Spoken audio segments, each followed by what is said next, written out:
Hello and welcome to the Easy Allies podcast in the month of May 2026. I am Michael Huber, joined by Isla Hink. Hi. Robami Michael Damiani.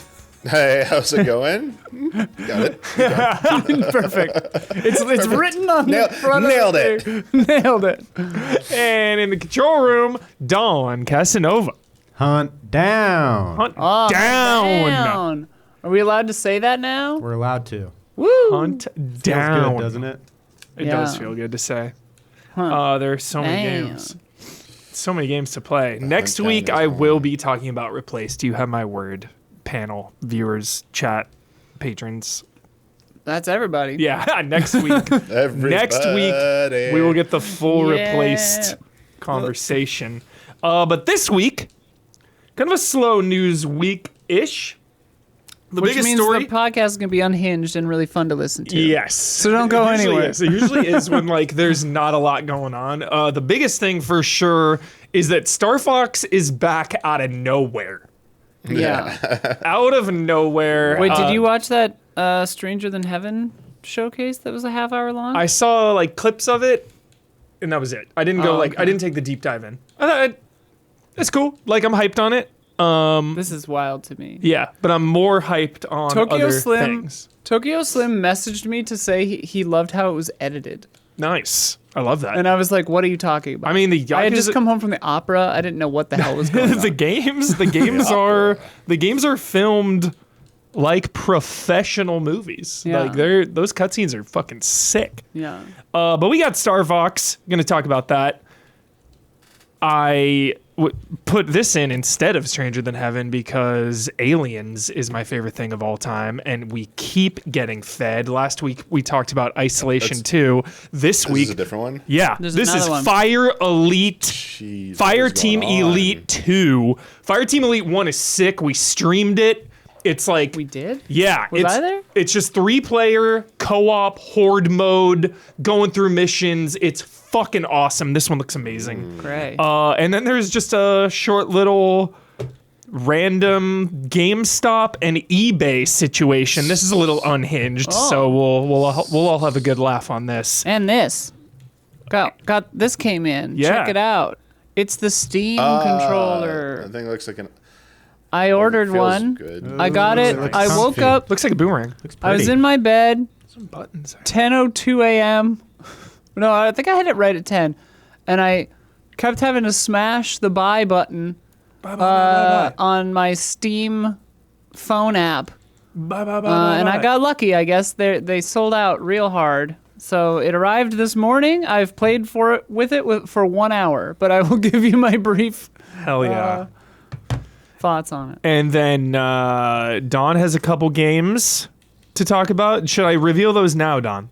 Well, there's definitely going to be Huntdown. Great. And then we're maybe on the other one. Maybe. But We'll see how we're definitely doing we time-wise. will be talking about Huntdown Overtime. Oh, yes. And then the long-awaited Damiani take on Vampire Crawlers. I, too, have been playing quite a bit of that, so I can jump in on that conversation with you, Damiani.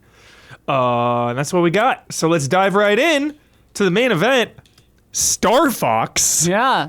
Out of back. nowhere. Of course, we're allowed to spoil/not spoil. It's been out for months now. Nobody cares. Everyone knows. Star Fox, of course, was revealed in Super Mario. Mario. Nintendo pushed that hard. Yeah, exactly. Galaxy? Exactly. Just yeah. Yeah, which so- we are not going to show that footage No. because YouTube will ding us for it. Yeah, so Star Fox showing up in the Mario movie, of course, so then that obviously leads to speculation, like, oh, Right. are we getting Star Fox? Are we getting Star Fox? And then this just kind of came out of nowhere. This is a new Star Fox game in development for Nintendo Switch 2. Asterisk. Of course, we're going to get It is a into big it. asterisk. Definitely. It's a small thing. This is the first new, with an asterisk, Star Fox and Star Fox Zero and Star Fox Guard. That was like a tower defense one that came out on Wii U. And then obviously Star Fox 2 came out in 2017. Yep. It is heavily inspired by Star Fox 64. Looks like a remake. The water looks good. It's a remake of Star Fox 64. Yes. They called it a cinematic take on Star Fox Cinematic 64. Wait, really? It's not even a new game? There's like a lot of new stuff. New stuff for that they also put in 3DS or whatever. Yeah, new cutscenes, like on the ship, fleshing out the characters. Damiani's going to burst at the seams. Go, Yeah, Damiani. go for it, Damiani. God, they are ugly. Holy So shit. I actually thankfully got to react to this yesterday because the shadow dropped it with a 10-minute notice. And it was like near the end of my workday, so I was able actually to frickin' react to this. I was like, Hell cool. yeah. I was very excited because I was listening to a friend's stream in the background while I'm working, and then he just says Star Fox Direct, and I'm like, what the fuck? Star Fox Direct. What?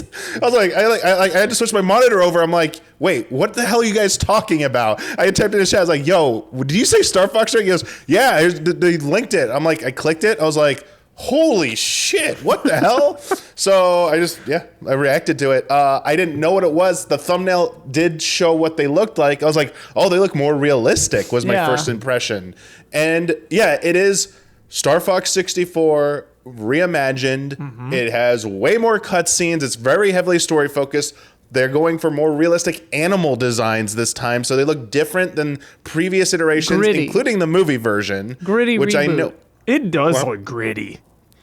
And honestly, it looks like it runs amazing. The frame rate looked like buttery smooth in the footage. Yeah, the lighting looked amazing. The space scenes, like the atmosphere in space, looked amazing. Yeah, they got a new training mode to annoy you guys with probably a new achievement yourself thing that I'm gonna come up with. They're gonna make us do some shit with this. Battle mode, multiplayer surviving. Not only is it Yes. surviving, they're expanding it. It's gonna be like online, 3 multiple modes. You can, if you use game chat, you can have a VTuber model of one of the Star Fox crews replace your head, so you could be like you could have like Fox talk like Fox. With Game Share, there's 4 players. You can do that, which is really cool. And then there's 2-player local co-op. One person flies, one person guns. There's Jolly Co-op. For this game. Crazy. Yeah. So sick. They got Jolly Co-op and they got missions. So the thing Huber loves. All the difficulties unlocked from the start, including a new easy difficulty they've added because it was only normal and expert. And then when you beat the game, there are missions, and those have normal and expert versions. And those are just like level-specific challenges that you can keep trying to complete over and over to complete them. Don't know what the rewards are. Don't know if they have any extra brand new content, like a new level or new secret. But they showed off the opening, the prologue to this game. It was dramatic. And it's like this great cinematic that like has James McCloud It's getting gritty, betrayed Isla. by Pigma. Like shit we've only read about and like been told by like VO lines. It's like we're getting to see this. So greatly expanding the cinematic potential for this. I have super high hopes for that finale sequence. Dude. History could be rewritten here for the better. And we could possibly be seeing the makings of the Nintendo cinematic universe here. Oh my god, dude. As someone who's never really played a lot of Star Fox except for here at Easy Allies on streams or challenges or whatever, and who I had only seen the memes for this and how like people were saying like Star Fox 64 and it says flirting, and then this Star Fox and it says harassment, and like people like using that taxidermied fox that everyone thinks looks really crazy because it does with this. So like I expected to come into this and it to look like really jank and weird and Looks crazy fucking or whatever. awesome. Yeah, it took me a second. I had to adjust my mind. I don't hate it. Like I think it looks kind of neat, and like obviously they're going for a more realistic, higher fidelity kind of vibe, but like the characters kind of match with that. I think they maybe went a little too hard on the like sharpness and contrast or something on the characters. Like they look a little too gritty maybe compared to everything else, but like I don't know. Yeah, it looks cool. So like Damiani said, it's a cinematic take on the game featuring newly overhauled character designs, freshly revamped looks for each stage, plus detailed cutscenes, fully voiced dialogue, and a sweeping orchestral soundtrack. That's always hype with Nintendo. He does look like the Car Fox. Yeah. Fox. Yeah, dude, the soundtrack will be really fun. All new we heard 4 some versus of it. 4 dogfights with up to 8 players divided between Team Star 2 Fox and teams, Team Star Wolf. Yeah. Sick. The original was a 4-player death match. Yeah. You could have like local split screen no, that was it. I do wonder, this is the one that had the on foot mode you can unlock. Yeah, where the characters I remember. carry like cannon bazookas. I totally remember doing I'm that as a curious if kid. they'll have How did we anything do like that as a kid, Damiani? It was like that an expert mode requirement. You had to Okay. like get all the medals on expert mode, That's I right. believe, or something Nintendo like Power that. like taught me how to do it, I think. Because we definitely did that as kids. Find and defeat the lone red trooper. They're also updating the localization of the game. I didn't even know this because, like, I'm not, as much as I love Star Fox, I don't, I haven't kept up on all like the minute details of the game. The planet, one of the planets they showed, I was like, oh, it's Fortuna, and then on the screen lower third, Ficina. I'm like, what the hell is Ficina? And then like I looked it up, and it's like, oh, it's a translation thing. Oh, it was called Fortuna for us. Interesting. But they're making it what it should have been apparently. So I'm like, Aerith okay. situation. There's a I kinda like Fortuna Fortuna in a little bit better. There's though, a for Fortuna playing. in Warframe. Shout out. Shout out, Warframe. Damiani, does this please you? Does this please you, Does this Damiani? please you? Is this what you wanted out of you Star Fox? pleased? Are you happy with where Nintendo is going Or does with it a vex you? remake? Did you want a brand new game? No. A lot of questions here about Nintendo's It's somewhat current output. complicated. I'm happy because we're getting this new Star Fox, a Star Fox update of some kind. It had been, as you said, like Star Fox 0 plus Star Fox 2, Long like time. almost 10 years ago now. Almost. And with the movie, it's like, okay, Miyamoto clearly, it's one of his, like, when he made Star Fox 64, he did an interview, he said, like, how he doesn't make his games about stories and cinematics, but Star Fox 64 was the exception. He wanted that to be like a summer blockbuster game, and he's kind of, I feel like he's had a soft spot for Star Fox. And I hope that, because Zero was like a pet project of his. So pushing it in the movie, it felt clear that like they don't want this franchise to fall to the wayside. Yeah. So it looks visually, almost everything about this looks very good for being a remake. This is like the second, third, I don't know how many times they've remade this game. It's been a few That's what I was times. gonna say. I feel like they've remade. So Star Fox 64 is a remake of Super Nintendo Star Fox. Then you have Star Right. Fox. Then you have Star Fox for 3D for 3DS, and then Star Fox Zero is like some weird hybrid thing. So it's kind of just the same, literally the same game five But times. people were not happy with Zero. They didn't like some people Zero didn't like was the whack. force controls. This looks like it's going back. If you ask anyone, people say Star Fox 64 is the best like Star Fox game or Star Fox like combat, and people want it to go probably wanted to go back like this. It's very arcadey. It's fast paced. It's very like immediate gratification. It doesn't take that long. Obviously, they're fleshing out with more story, which I think is gonna be great because people would obviously complain. It only took me 30 minutes to beat the game. What the hell? Right. But now it's gonna have a little bit more meat to the bones. Yeah. And I think it's a stepping stone, a 1-2 punch There of it you is. just saw got a pulse. resurgence of Star Fox with the Mario Galaxy movie. Even my nephew was like, that was so cool to see. Who's Star Fox? I'm like, all right, here we go. Now we're putting out something that's like this is safe. I would have probably preferred, and I think some people also would have preferred maybe a new game that was in the style of Star Fox 64, but it was like not a literal remake of it. But I feel like if this does well, they could build upon this and then make a true follow-up sequel. Well, I think they're doing a good 1-2 punch. Hell And yeah. crucially, what I just learned right now by watching this trailer for the first time live as we're doing this, it comes out in a month and a half. June 25th. Like that's the thing that softens the blow of, oh, this is Yeah. just a remake, is it comes out in a month. Yeah. Like that's kind of cool. Very cool. Very Also, cool. I think the characters look crazy when they're underlit, but they look fine when they're sunlit. Love that. Love that. I think Yeah. Oh yeah. You could play with an N64 controller. Oh, yeah, that's too. cool. I was like, That's neat. I have that one, actually. Yeah, they're having fun with this. I mean, I'm gonna have a blast with it. Also, I will point out, I'm very happy that the multiplayer is continuing on because Same. It's still a single player focused game. So Yeah. even if you just play the multiplayer for like a few hours, like it's not for me. They're not sacrificing the game. Like Yeah. the game campaign is still there. And I think this is. I think you need wish the we had more multiplayer, Damiani, because the game's still probably going to be short. Yeah. Like they're addressing it with the the challenge mode. Yeah, when the you beat missions. the missions Yeah. and stuff, adding in some content there because Don, That I have stuff a- is going to be fun because Yeah. I'm curious how hard those get because All of it in has one been a while run. since I played Star Fox 64. yeah, Don, I have a question for you. Much like how every Avatar movie is the death of another movie that James Cameron could have made, do you see everything that Nintendo does like this as the death of a wave race they could have made?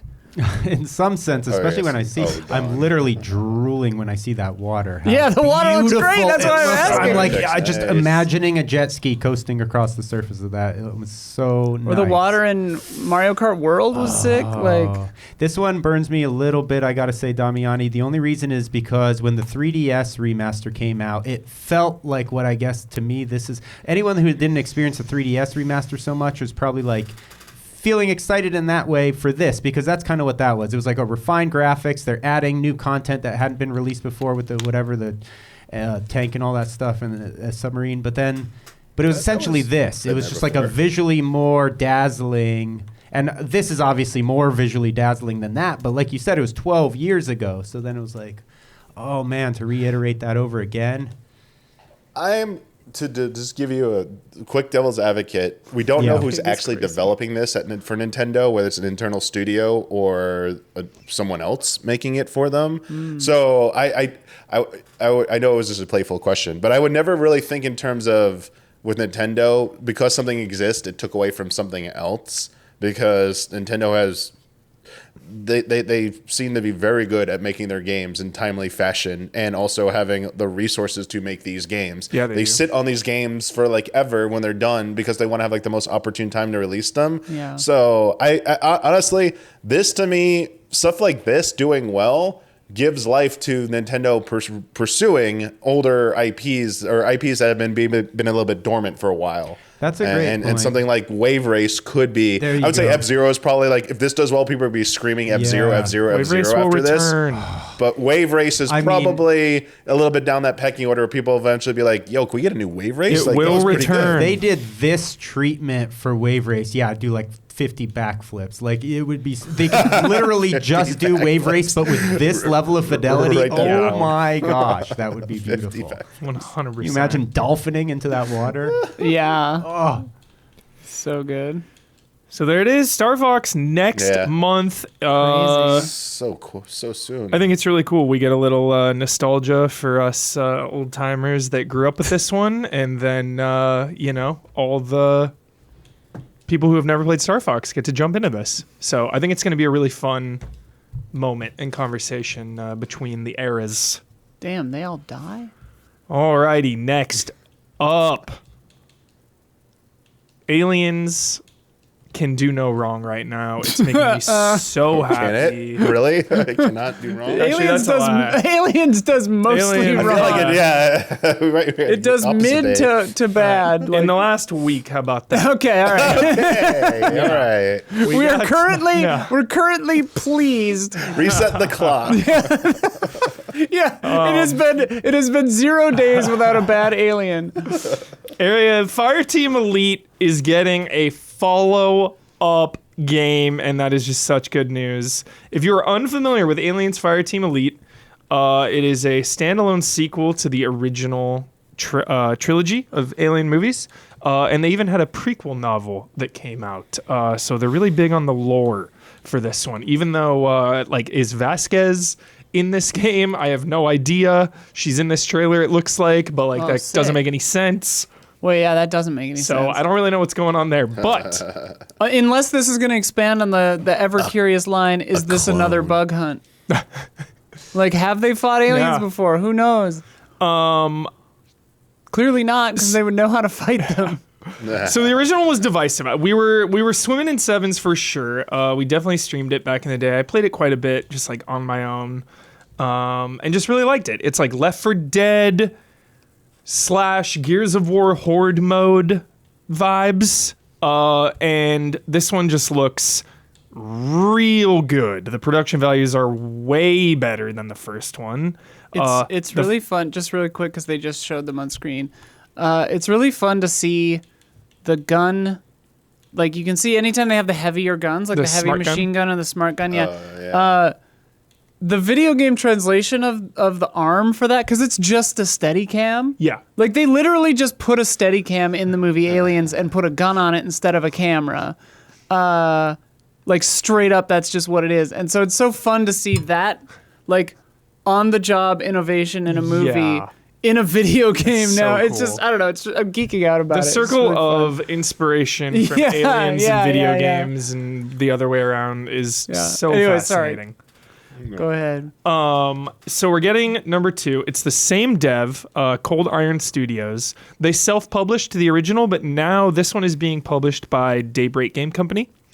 The other big change is it's going to be 4 players instead of 3. The first one was 3 players. This one's going to be 4, and they're adding in a new specialist class, which can kind of mix and match skills from every other class. There's like your standard, medic and heavy demo character and smart gun versus pulse rifle. So there's different classes. Apparently, there's, quote, a massive variety of new xenomorphs, which is so fun because we see some big, hulking, like iron brute xenomorph in this trailer. Obviously, it ends with the shot of the queen, which is so exciting. There are multiple dedicated horde maps with rewards for just surviving. I hope that they have in universe lore for which animals or aliens they morphed out of to become these new types, right? Probably just humans. I think they're on the new types. The new types, because it's like that's how livestock. That's how you get like the Predalien. That's why the alien in 3 is more like dog or cow-like, depending on which version you're watching. Yeah. Yeah. Yeah, that's crazy. It's like armored. That's nuts. It looks awesome. This red one? This is crazy. It looks just so fun. It looks so fun. I want to play this right now. There's Working Joe in there, it looked like, which is really fun. And is it actually Vasquez? Do they say Vasquez, or is it just another woman with short hair and a headband? It's like the exact headband, so I'm like confused. I mean, these are just players, maybe, so you can make yourself look like that. Yeah, probably. Any takes on this? Where do we stand? Will you squad up with me? If you don't, I'm gonna be I don't hurt. recall playing the first one. I Yeah, must have been gone. Playing this. I remember the Predator one. Yeah. I feel like Jones was there when we did. Maybe. The fuck? Yeah. I feel like I was gone, or maybe I was in like Norway or something. I am very happy that you're getting this, Hubert, and that you're excited about it.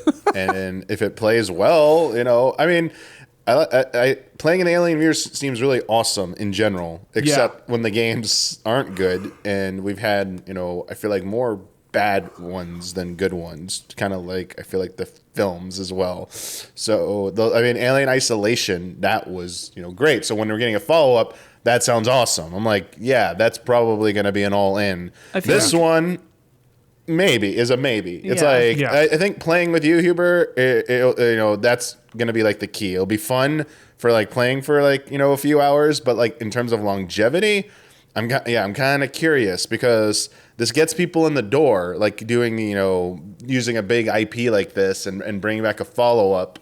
But at the end of the day, it doesn't matter how popular the IP is. It has to be doing a lot of things right. Pretty obvious, but also kind of the truth. Totally. You guys keep inadvertently quoting Les Miserables. Les Miserables. Les Miserables. You said on my own earlier. You just said at the end of the day. Lovely. At the end of the day. At the end of the day. It's funny because thinking through the oeuvre of Alien games, because I'm like, is it fair to say that Alien has a bunch of bad games?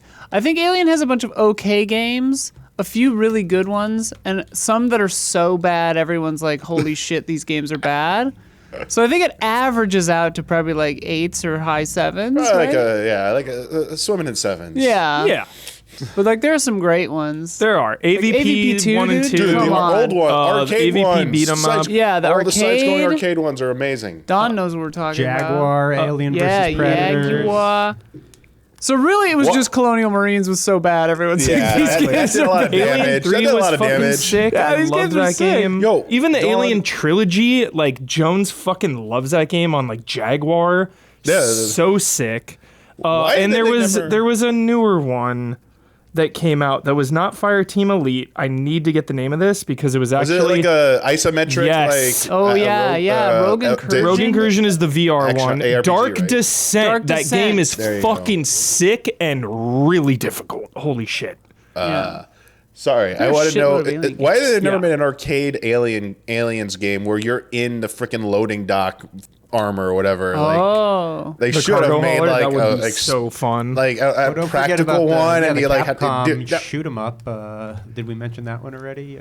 The one in the arcade with Yeah, the big yeah, pulse yeah. rifle. That that one's one. okay. Yeah, That one's awesome. But I mean, they really left some money on the table by not doing that idea. I agree. That thing would break so fast and so often. But No, it you'd have like but it would be it'd have a special spot at the arcade where like Yeah. a attendant would be at all times. you have to sign. Yeah. This sounds very expensive. So I just want to give a shout out to, like I said, just a recent string of awesome Alien games. We got Rogue Awesome Incursion. announcements. Rogue Incursion came out in 2024. It's VR. Oh yeah. Dark Descent is an isometric tactical game. Came out in 2023. We're getting Isolation 2, which is a first-person horror game. We're getting a Fireteam Elite 2, which is like a co-op horde mode style Left 4 Dead game. Like the variety here is awesome, and I feel like the quality has been really solid. So it's a good time to be an Aliens fan right now. I think it's sick. Love a Alien. Yeah. They just added the Predator War Chief from Badlands into Predator Hunting Grounds recently too. Yeah. Wow. Everything's kicking right now. Love it. Maybe Alien Earth 2 season 2 will right the ship. Maybe. a little bit. Fingers There were elements of crossed. that show I really liked, and then it got real silly. But whatever. All right. I am unsure. Sure. I think it's wish list. I don't know when it comes out. I think it's wish list now for Fire Elite 2. We must play. There are 4 of us here, and it is a 4-player game. Hell yeah, let's do this. So, This will be fun. there it is. It'll be fun. I'm Hell pumped. yeah. I'm pumped. Damiani, we are leaving. Damiani'd already be Squad gone. up. He'd be way up ahead of us. Squad up. All right.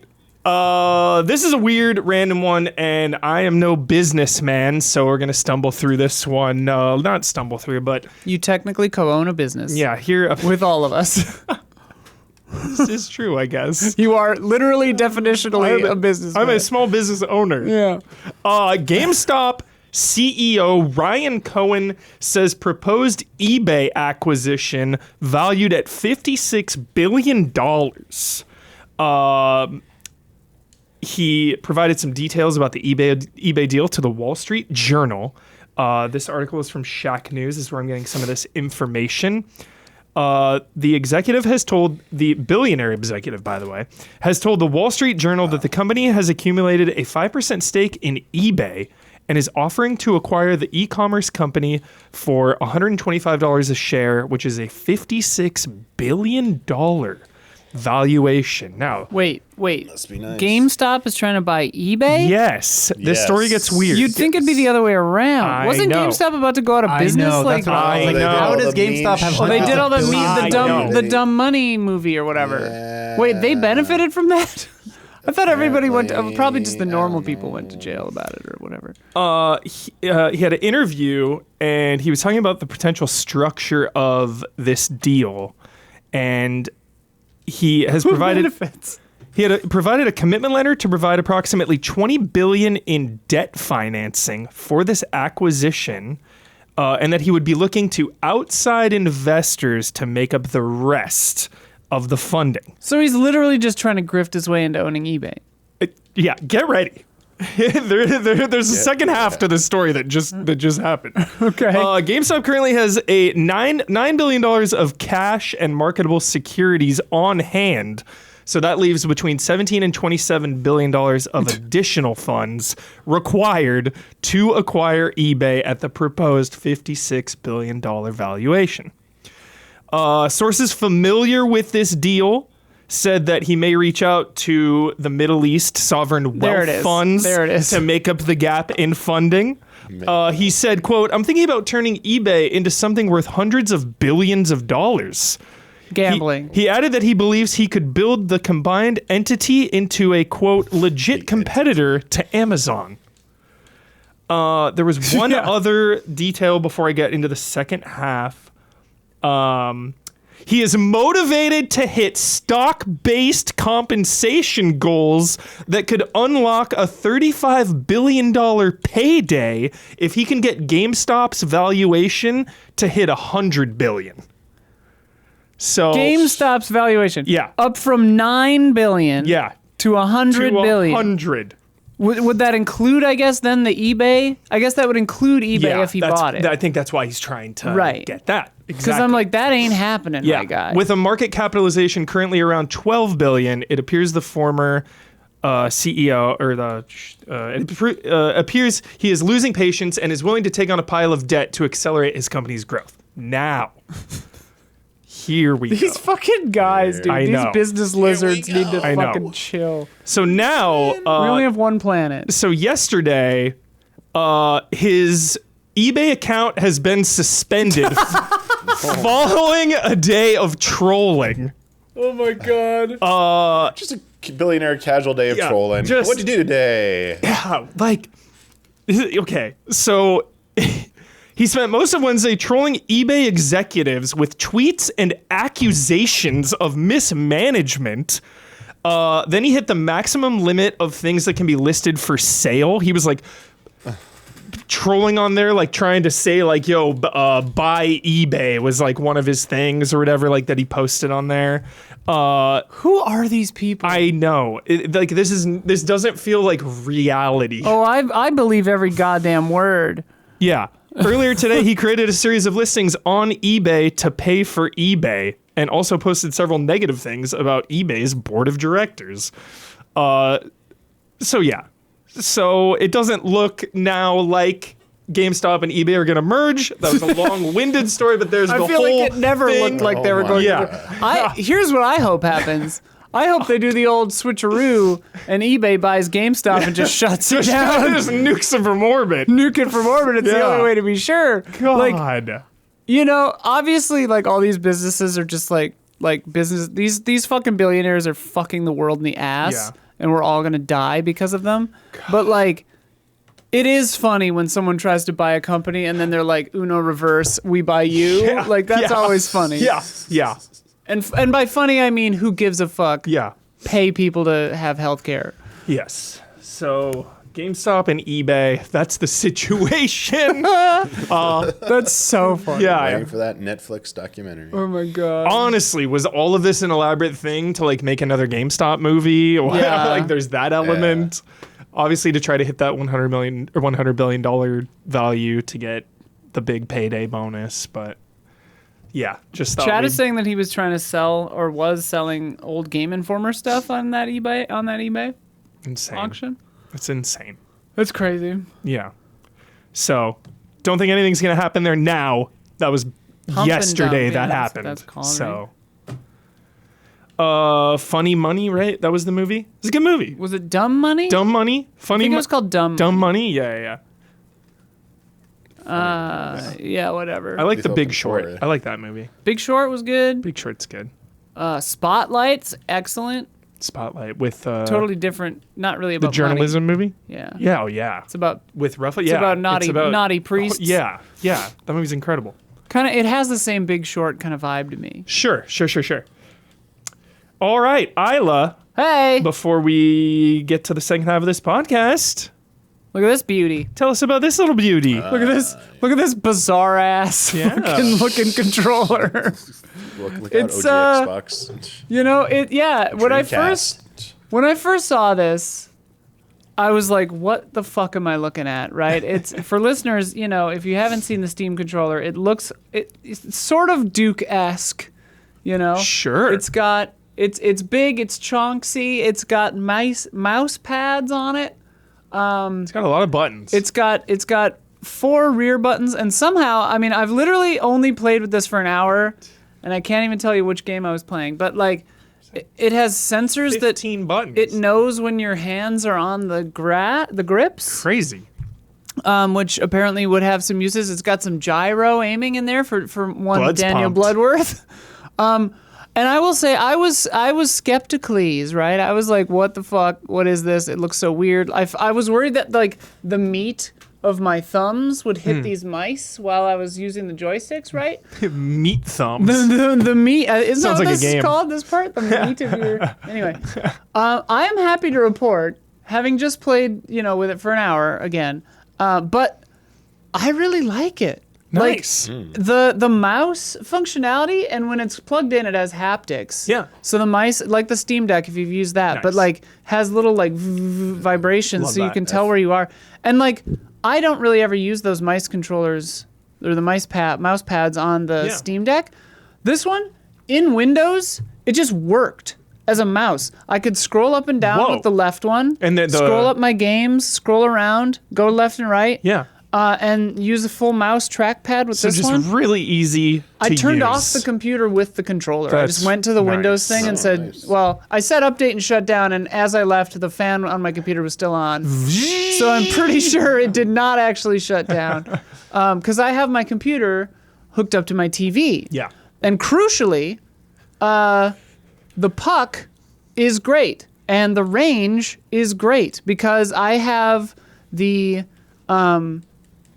good Lord, I have like one of every controller, but I have the Xbox Elite, whatever. Yeah. And I had it Bluetoothed to the PC tower, which is maybe, I don't know. Because that's what we've been doing for the last 15 years, I Right. feel like. Is the Bluetooth, yeah. Xbox controller Xbox on controller PC. on yeah. PC. Yeah. And like the Bluetooth, it was too far. Oh. So like I use my PlayStation controller to Even the in the couch, same room? no That's problem. crazy. Same room, everything. Yeah. Yeah. I don't know. And my computer maybe used to have the like, it's an old computer. It's a 3080, which still plays everything, is still good. But like, that's the best graphics card my motherboard can handle. So that's what we did. That's what I put in there. But like, maybe I'm missing a antenna for my Bluetooth or something. Mm-hmm. Long story short, I have to use my Xbox controller wired. So I have a fucking 10-foot Oh my USB God. cable across the whole room. So funny. It's like, We've all been it's there. ridiculous. We've all been there. This worked like a pip. It worked great. It was a Yeah. dream. Honestly, kind of sick. So you like it a lot. How do you like it compared to the Xbox Elite and the the Switch Pro controller? Switch 2 Pro controller? Yeah. Yeah, so I mean the main Compare concern... it to those two. Yeah, the main concern with everyone had looking at it is that it has more PlayStation-style central sticks. The game I was playing, I was using the D-pad and the face buttons. Nice. So I wasn't super using the sticks yet, so I can't super report back on that. I literally got this, 2 or 3 hours ago now. She was I- not playing GTA 6. I was not. It was definitely not. We can confirm it was not It was GTA. not that. I could list everything it's not. It arrived at maybe 1 o'clock, and I came in here at 3. So I was Yeah. playing this from like 1:10 to 2:10. And so haven't used the sticks too much, but like it feels okay in the hand to use the sticks. Like the Switch 2 Pro controller and the Xbox controller have the offset sticks. So obviously the stick is up here. The left stick would be where the D-pad is, But feels okay. I wonder for an extended play period if that would be the killer. But like, Yeah. seems all right. Yeah, and the it reason I keeps your bring up hands the- off the pads too. So. The reason I bring up the Switch Pro controller too also is just that one is like one of the best feeling It's great. controllers I've ever Well, I mean, used. here, like it. Here, give it a feel. Yeah. It's a good weight. It's a good solid. That's a nice weight, yeah, because Yeah. the Switch controller is so light. It's Yeah. like you're holding air. Yeah. I like just a little bit of weight here. This is a little lighter than the Xbox Elite controller. Yeah. Maybe about the same. It feels it's hefty. It feels like, but Yeah. not too heavy. Feels light but durable. Yeah. I mean, there's no flex in the plastic. It feels like a high quality thing, and it's $99 and like apparently sold out. But I was watching a video about it, and last night, and they were like, speculating that the Steam machines are being shipped to, like shipment centers, like nowish, and like the newest leak says it's $600. So it's like loss leaders. Obviously, these are all rumors. No one knows. No one knows anything. But like, they were speculating that maybe they intentionally shorted the supply on these because it was just the ones that weren't bundled in with the Steam machines. That makes sense. And that like you should not buy this on GameStop's eBay, brought to you by GameStop, for $300 because like there will be more. But yeah, I would say it feels good so far. I mean, I'll keep using it on my PC and I'll report back. The other thing that's really nice is the charging puck just sits there and you like just set it down and it magnets up to itself. Yeah. Oh, And then nice. when you're ready to take it off, you just push down on it on the back and pick it up. Nice. And it's good to go. That's legit. And it has that new Steam Deck smell, baby. Yes. It has that weird Valve Yup. kind of sharp plastic smell. The Steam Deck smell. I remember we were getting high off that Steam Deck smell, just And sniffing that thing. Valve literally put out that thing that was like, hey, it's not really bad for you, but please stop smelling the Steam Deck exhaust. It smells good. It does smell good. I can't explain it, but yeah, this thing smells pretty good. I mean, it's bad for you probably. It's life's. Take a whiff of that. Yep. It's so distinct. It's such a distinct I don't know where smell. Valve is mining their plastic, but it Yeah. smells really interesting. Mm-hmm. But anyway, I think it's nice because it's a more dedicated PC controller, right? And if you push the big button, it brings up big picture mode apparently. Yeah. Which I have not yet tried to do, but I think it's cool having the trackpads. the mice built into it is cool. I'm It's gonna really cool. I'm the- imagining Half-Life 3 using the functionality of yeah. all of that. Well, and it's all mappable too. It's all Yeah. mappable, so you can like apparently like you could set like your gear wheel or something to be the trackpad, and Yeah. like even in a game where you're using the sticks for everything else, you go like boot trackpad, and like you can set it up like it's super customizable. You can set it up where it's like if you take your hand off, the gear wheel comes up. Oh. Or like you can do all kinds of weird shit. Weird. Apparently. Yeah. Which I haven't tried yet, but. This is yeah. not an ad. I just bought this Hashtag myself. not an ad. This sounds like I'm gushing about this thing. Just but hyped on it. yeah, Sometimes you're just hyped on a pretty on a into thing it. you have. yeah. Yeah, that's it. Back buttons. Love It's it. just crazy to see it to hold hardware in your It- hand that says Valve on it. It is. You said it earlier. It is interesting how like you do get every controller that comes out. What is that- weird, Why? yeah. What is that about? Like I feel like every controller, I don't know. you get it. I don't know. And like I have my PC hooked up to my TV, and like if the Steam Deck comes out, I'll probably try to grab it. Yeah. If it's like 600 is about as much as I would pay for For that. a Steam Deck? For a Steam machine. Oh, machine. Yeah. I already have a Six- Steam Deck. 6 feels like a fairly. It feels like a priced. loss leader, and like Yeah. to me, there's something hilarious about a Steam machine being cheaper than a PlayStation 5, where it's just like Yeah. kind of a middle finger Yeah. to like, if it's true, if that rumor is true. If a Steam machine is $1,000, like no, Oof. my computer's probably as good or better still, even though it's old as shit. When will we know? When will we know? Well, people are speculating that it could be Speculation. could be Rampant soon. speculation. People were like the video I was looking at. They were literally looking at shipping manifests, and the thing said that it was Shipping manifest. Set photo, shipping. set photos, shipping manifest. What is it like?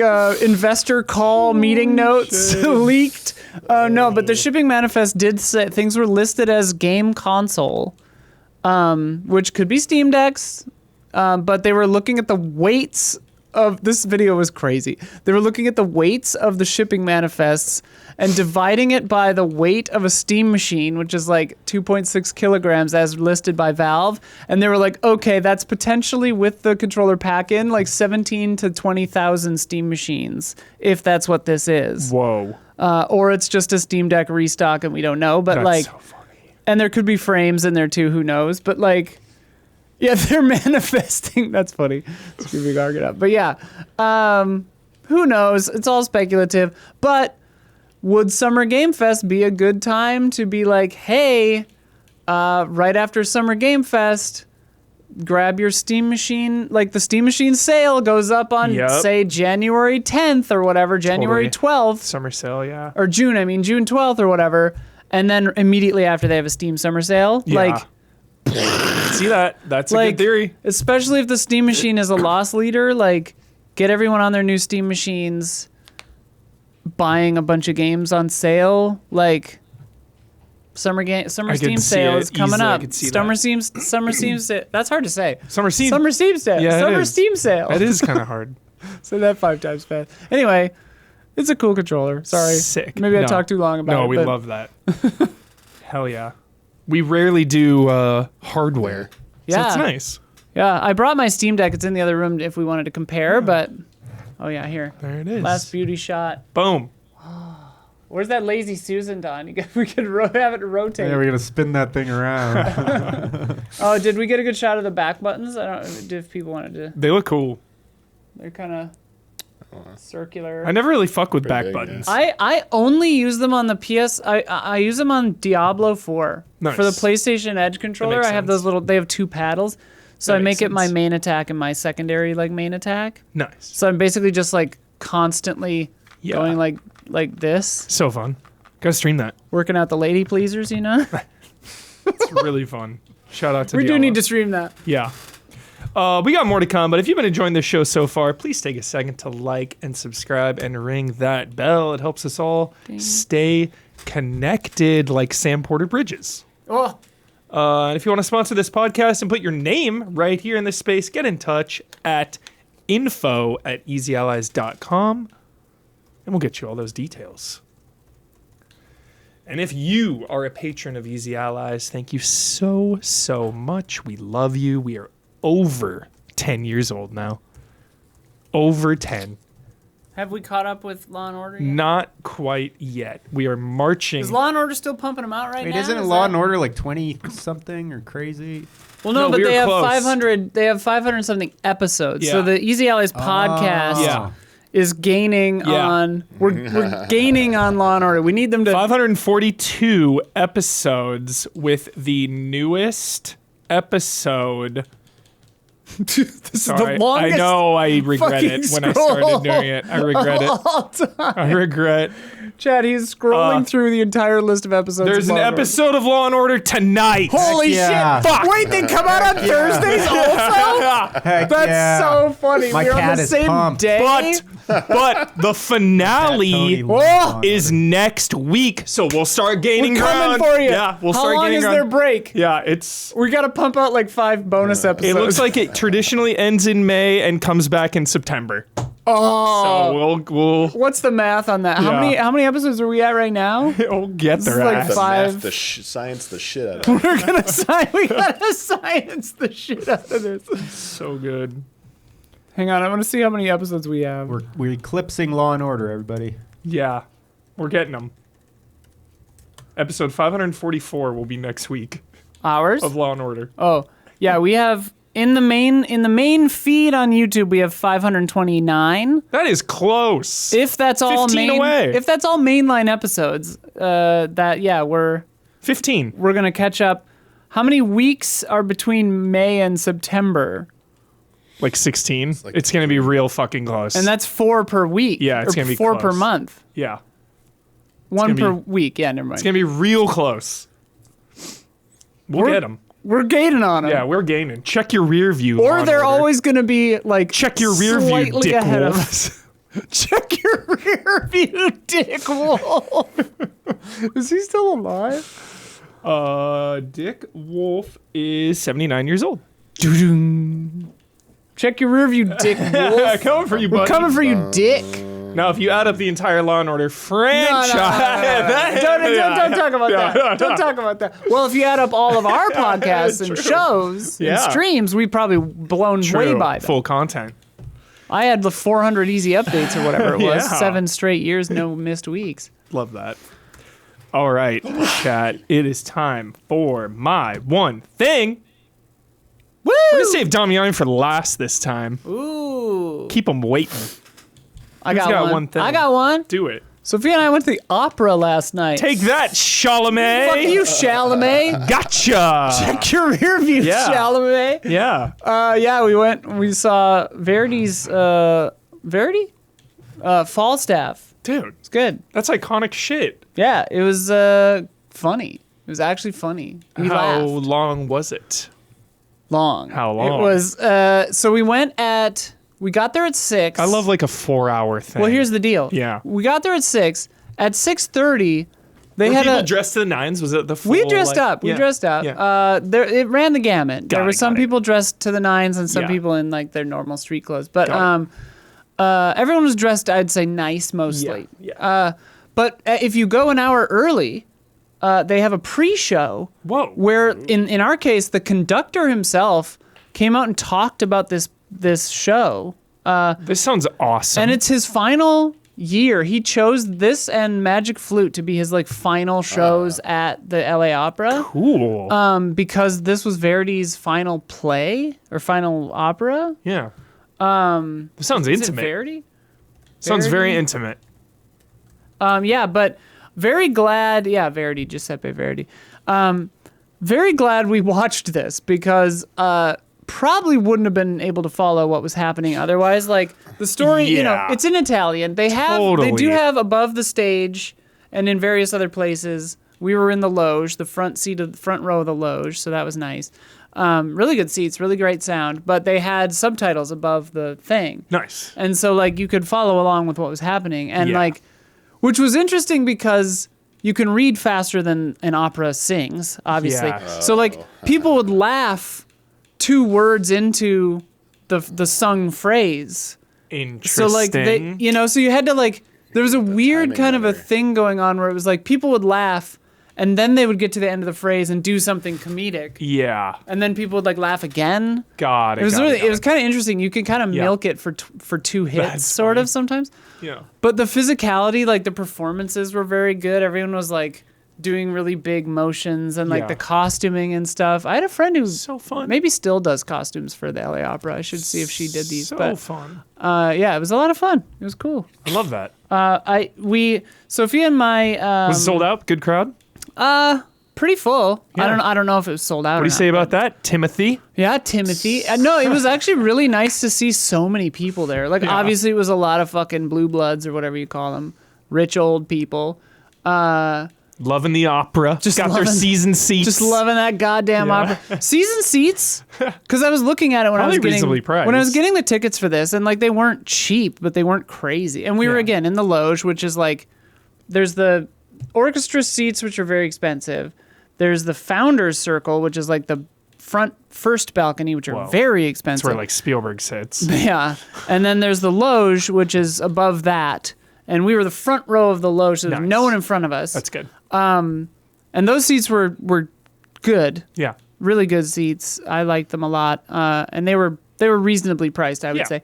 And then there's a balcony up above that, which Nice. is a little less expensive than that. Yeah. But when I was looking at like season tickets or whatever, I was expecting it to be like 10 grand or something. Yeah, you know? yeah. But it was like, it varies obviously depending on where you get them. Yeah.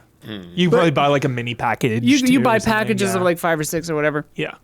It was like 1,500 or something. Okay. Which is like a lot of money, It's a lot, so, obviously. like, when but you- like you end up if you're gonna go to the opera a bunch Yeah. of times, which I'm not, but like Get your if- AMC stubs. Yeah, exactly. Yeah. Like you're probably you go to 5 or 6 and you're Yeah. getting a free opera basically, whatever it is. Similar with the Dodgers, they do like, mini plans. You Yeah, can buy, yeah, like, you yeah. can buy like a 5-game thing or Yeah. and those get when you can start can get really expensive, but there's a range, which is so nice. And it was interesting because I've never been to the LA Opera before. I've seen opera before, but not here.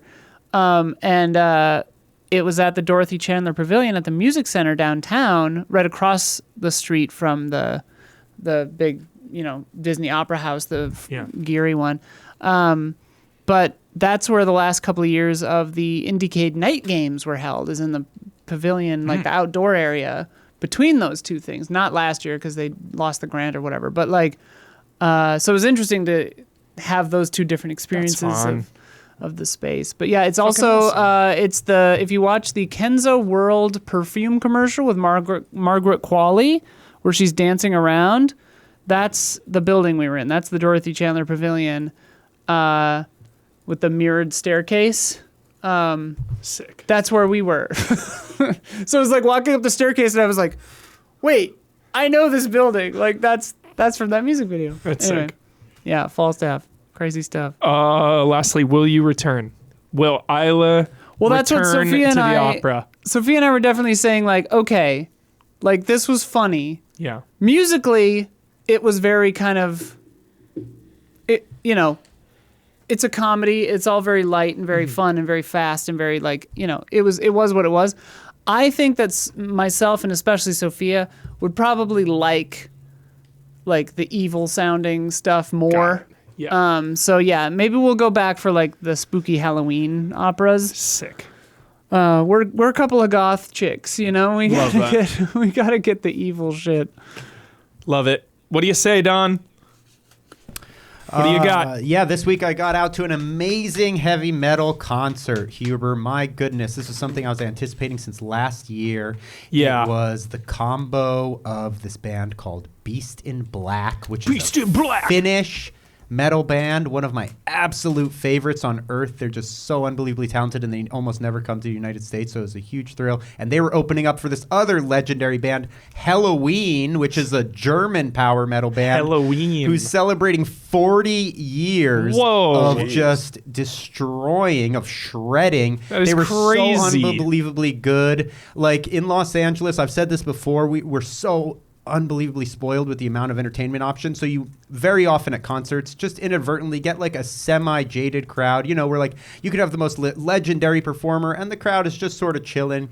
Yeah. The energy for the Helloween show was like nothing I'd been in before. And the chemistry of these people on stage shredding for 40 years, and they had nothing but love. Like the back So and forth jolly. chemistry. I would say this was the best chemistry I'd seen for any musical act ever of Wow. Helloween. It was like, Dude, that's so nice. your heart was just overflowing, like just the back and forth between the band members and the crowd. It was so genuine, and the crowd was like out of their heads, energetic. It was a beautiful thing to see, and you don't often see it out here. So I had so much fun. That was my one thing this week. It was a friggin' thrill. The slightly bittersweet was I had like thrown my back out like 5 days before. Jesus. So I was at the greatest metal concert on earth with recovering, like my hip was out of place and stuff. So that wasn't fun, but Yeah. in my head I was having a blast. It was sick. Fucking sick. That reminds me of there's a band I used to listen to a lot called Black Mountain. That played a show. Yeah, that played a show at the Hollywood Forever Cemetery, I think. And like their chemistry, like there were a couple of moments where I was like, "Do you all hate each other?" like there was one part where the Some guy bands do. The guy was like vamping. A lot of bands do, Yeah. actually. Yeah. Especially when they've been together for 40 years. That's the thing. I've Oasis. seen a lot of acts who, like, on stage, the chemistry is, like, garbage, but musically, they're just masterful because they've Yeah. been playing together for decades. So to see this of, like, such genuine love between the members and talent, like, such refined performance, it's like, oh, what a thrill. Yeah, it's fun. So I'm glad that they like each other. Yeah. Because I think about that all the time where I'm like, it kind of soured me on the band a little bit, where I was like, it's kind of a bummer that they don't like each I other. see that kind of thing a lot. Yeah, when I see some act that's been together for a while, you're kind of like, I don't know. There's like nothing between them. They're just playing. They're just perfectly executing the music. That's it. So Love that. it was nice to see a little more. Rewatched both Mortal Kombats, Wow. 95 and 2021. You're all Okay. prepped. It's like, that's more than two, right? Yeah, I skipped Annihilation. I don't have time for that one. Fucking 95 is so good. God, it's good. It's unbelievably good. We've been talking about this a lot, how movies are aging up. And how back then you just took it for granted because that's just how movies were made. They would go to a sick spot and film it there. And that wasn't like celebrated because it was just the status quo of like locations, right? Obviously some movies like, wow, beautiful location. But like for the most part, basic locations were just taken for granted. Now, when you go back and you watch 95 Mortal Kombat and they're like at really cool spots and just old movies in general, you're just like, dude, it looks so cool. Because like compared to the 2021 one, it just like visually looks so much better. Yeah. Obviously, 2021 has issues with Cole Young.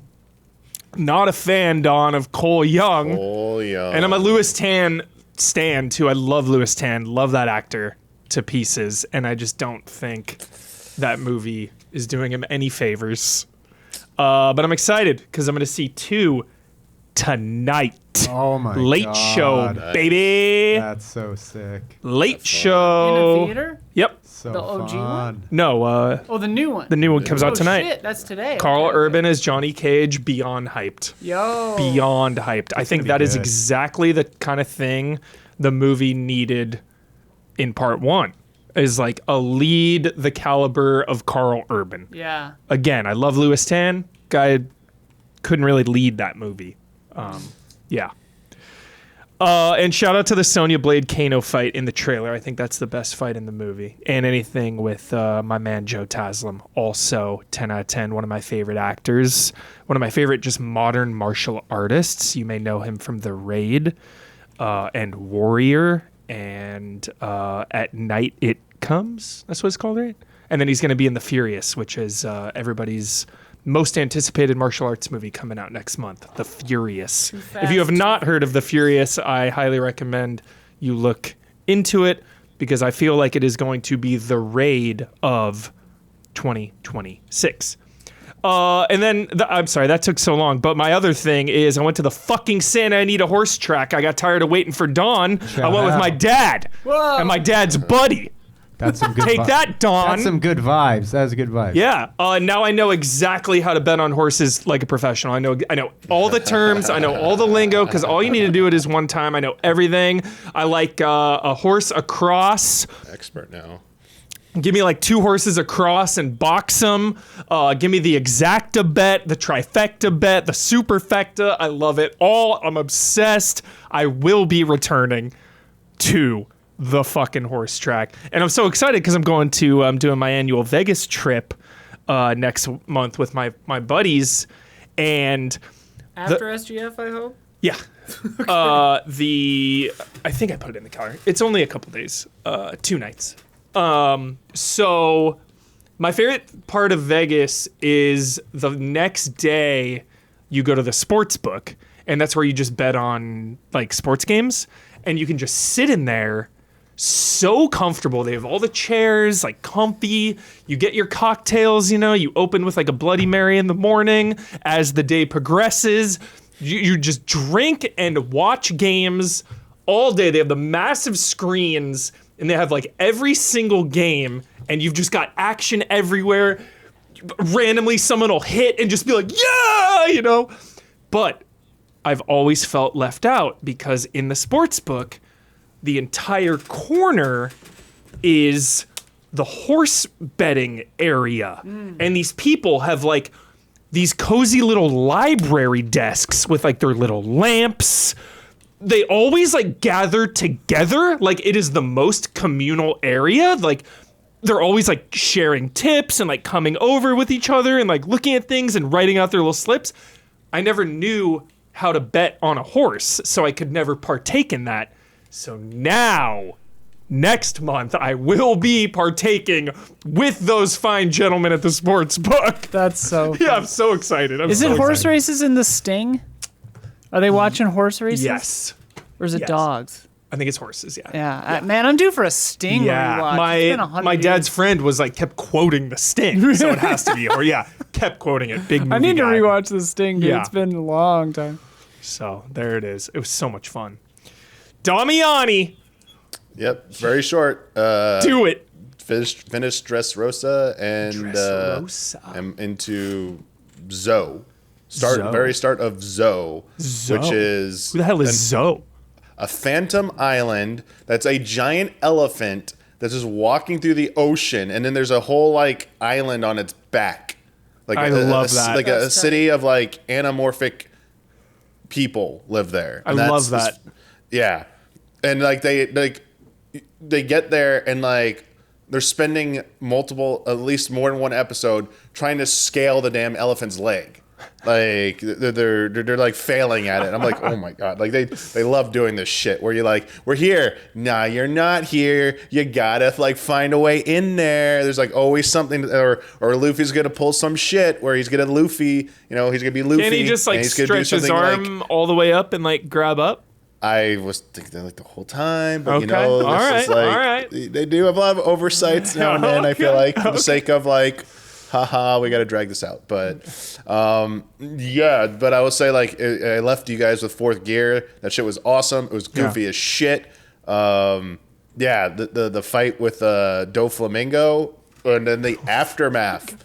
They always like do a good job with the aftermath. They do a good job with the aftermath because there's repercussions, because the Navy was there, the Marines were there, and they like, well, we're gonna take this opportunity to, like, take out the Straw Hat Pirates and capture them, and like, pictured. Crazy stuff goes down with that too. It feels like this is becoming a little formulaic with that. It's like big new island threat. You gotta like loop around the threat like 3 or 4 times. Then you fight the boss. You beat him. A real new final boss shows up who's not related to the island but is adjacent. They beat them, but they don't beat them necessarily, and they get thrown into like another situation. That's like kind of how it goes. Totally. That's par for a lot of animes, to be fair, that go on for so long. I feel like that's why finding that sweet spot of like a 50 episode anime or something. Yeah. I feel like it's so nice. 23, baby, 26, like Cowboy Bebop length. Yeah. Something apparently has happened with Sanji. I'm assuming like they encountered another really tough pirate crew. The Straw Hats separated into 2 groups. Sanji was the group trying to flee to Zou and leave Dressrosa. They caught up with another like really dangerous group of pirates, and they all made it to Zou except for him, apparently. So I'm assuming that she's called like Big Mama, or I forget, like her name is like Mama. I think Big Mama or something. Chat, you might have to help me with this one. I forget. She's the Cake Island person, one of the warlords. She likes food, candy. She wanted candy from Fishman Island. Chat. Big Mom, thank you, Big Mom. So I'm assuming food. He's a cook. She probably wants like him for his cooking. So I'm assuming it's that. Yeah. Love that. I love hearing you talk about this because I don't know what the hell you're talking about. So all the names are so funny to me. It's the best thing, looking ahead and seeing names, because you cannot be spoiled on the show. You're like, you look ahead, there's the ridiculous sounding names. Yeah. I know what's going to happen.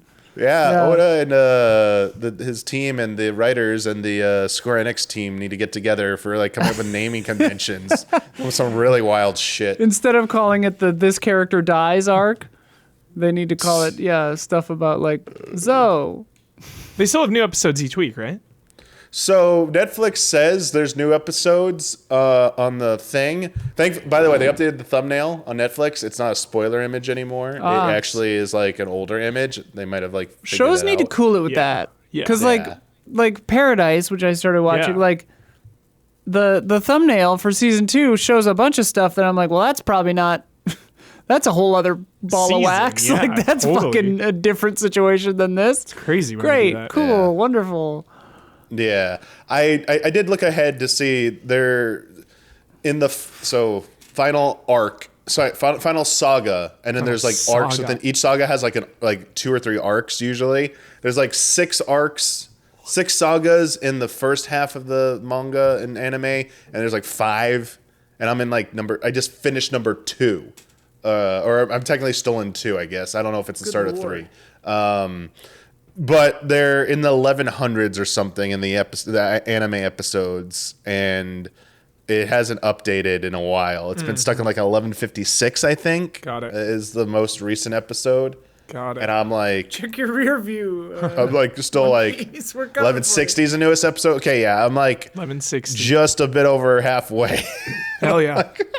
I'm like, okay. I'm just begging. Right. I'm begging for Boruto to come back, Damiani. It's been 4 years. Been a while. 4 years of no you think they'll have a Naruto, Boruto, anything anime for 4 years. That's a long. Did they finish it, or did you it think just they're gonna have an awesome Heroes Comeback style song? Well, they stopped for the manga to like go do more, and they've had 4 years now, and the readers of it say it's like the fucking best. Oh, they're like so hyped. So when it comes back after this huge wait, it's going to come back with a really cool arc. It's called Blue Vortex. And Blue Vortex. Yeah, that's pretty nice sounding. So makes me think of East Blue. I'm so hyped. I'm just waiting. There's like no real news. It's crazy. Small news. They announced the remake One Piece anime. It's going to be It's covering up to meeting Sanji in the East Blue. It's like they're longer episodes. They're like Netflix at like hour episodes or something, but they're anime. But it's officially called The One Piece. That's cool. Yeah. The Fast and Furious. And they're just redoing it with different animation? It's like or? How many? It's like 7 or 8 episodes only. So it's like a summary. But So I'm sorry. like it's like the fast mode. Yes, One Piece Kai. People are mathing it. It's like there has to be shit cut out of it, even from the OG anime. Mm-hmm. But is it taking the original anime and just recutting it, or is it literally new animation? No, it's new animation. Oh wow, okay. Yeah, this is the new Crazy. new one. I bet it's gonna look sick as hell. Yeah. Alrighty, thank you, everybody. Now, the long-awaited Wow, finally we hit it. Vampire Crawlers take. We got there. So excited to talk about this. I'm very curious about Huber's vibes with this game. Okay, I'm very curious about your vibes with this game. Now that you said that, I'm like, does Damiani hate it? What's I happening? know. I am. My guess is that Huber and probably me aren't as high on this as Vampire Survivors would be my guess. But I could be wrong. The Turbo Wildcard from Vampire Survivors.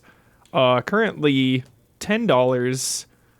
It is on Steam and the consoles, and the reviews are overwhelmingly positive, and I agree. I do love it, Damiani. He loves it. I really love it. What say you? What say you? Do you love it? Yeah, it's very good. I don't think it's quite the immediate level of addiction as Vampire Survivors. I agree with that.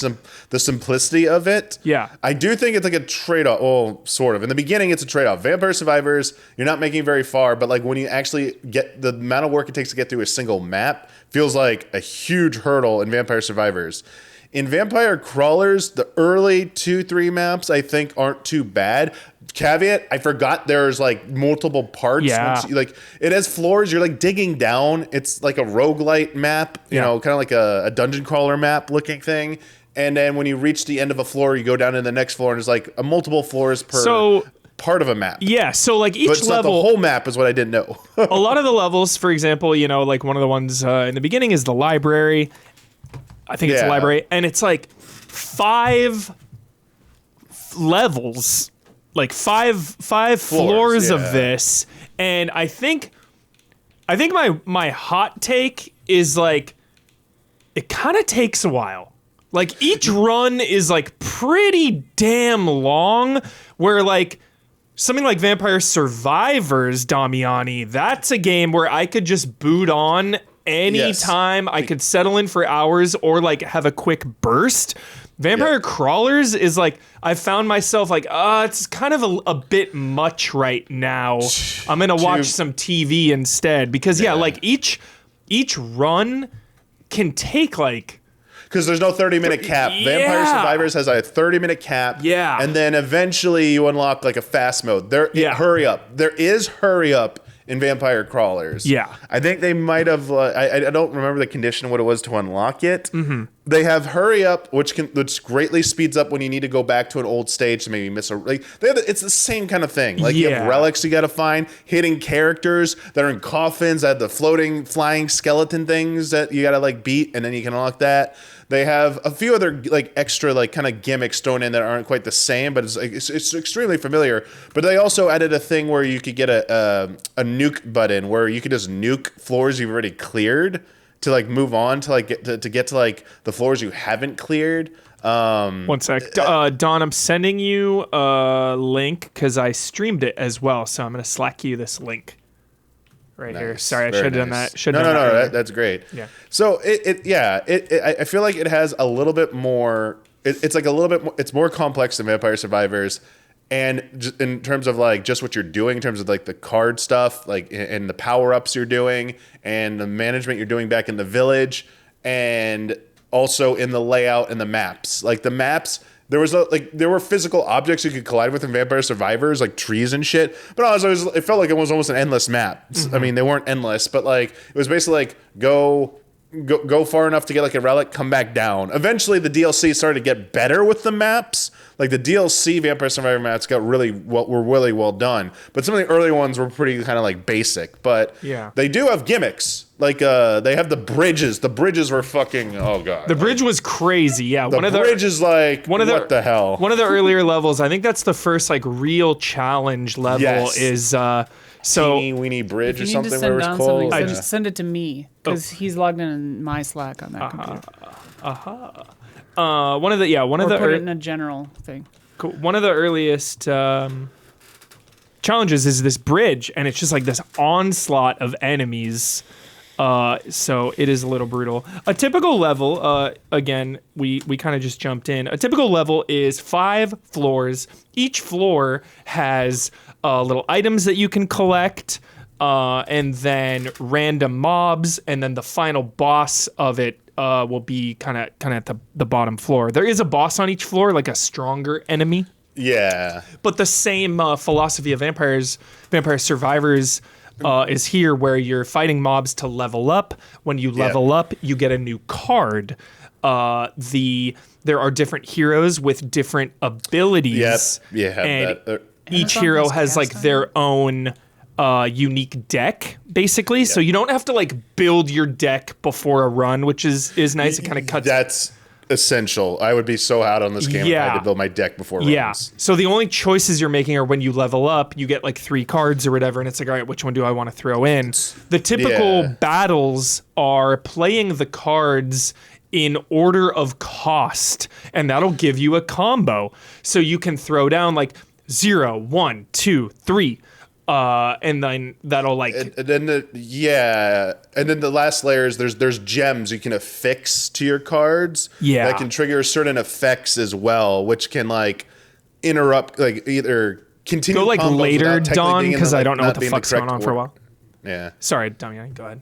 It could like keep a combo going, even though it's not mathematically like above the next number. There are things that like if that card uses the remaining of your mana, you'll get double the mana back. They're the best ones. The early best ones are like mana reduction ones that just straight up like make high cost cards become more manageable. Yeah. And then they eventually unlock the Arcana stats, the tarot cards. Essentially, you can activate one at a time. I don't know if they let you do more, but you can activate one, and some of them are like essential. One allows like you have armor in this. You have the health, you have your mana, and then you have an armor stat. And some cards will like increase your armor so that when your turn's over, the front row of enemies will just attack you. It's usually just the front row, but eventually other enemies can attack you as well from different rows.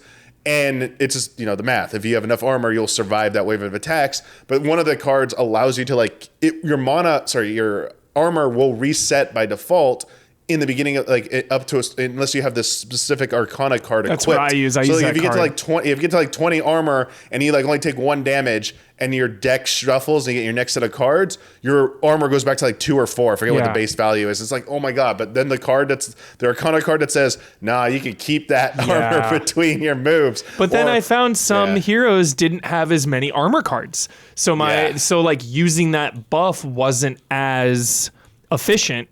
So I thought that was interesting, just depending on who you're using. I'm using the panda now.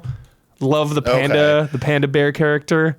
So they have the challenge stuff again, like the secrets. Sorry, I don't have the secrets you type in the password as far as I know, but they have like achievement things where if you do them, you unlock new characters or new power ups or something like that.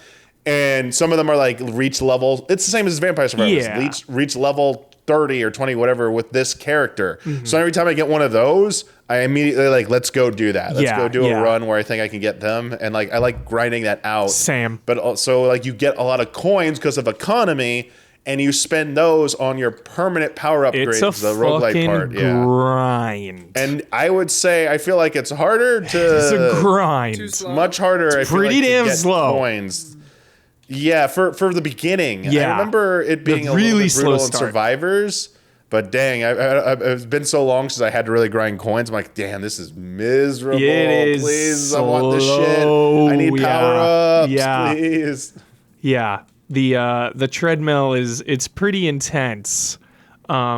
But it's nice too because you're exploring this like cool world map and the stages, you know, so it's fun when you like beat one and then you see what's next, like, you know, going to the library and like crossing the bridge, and then there's like this factory.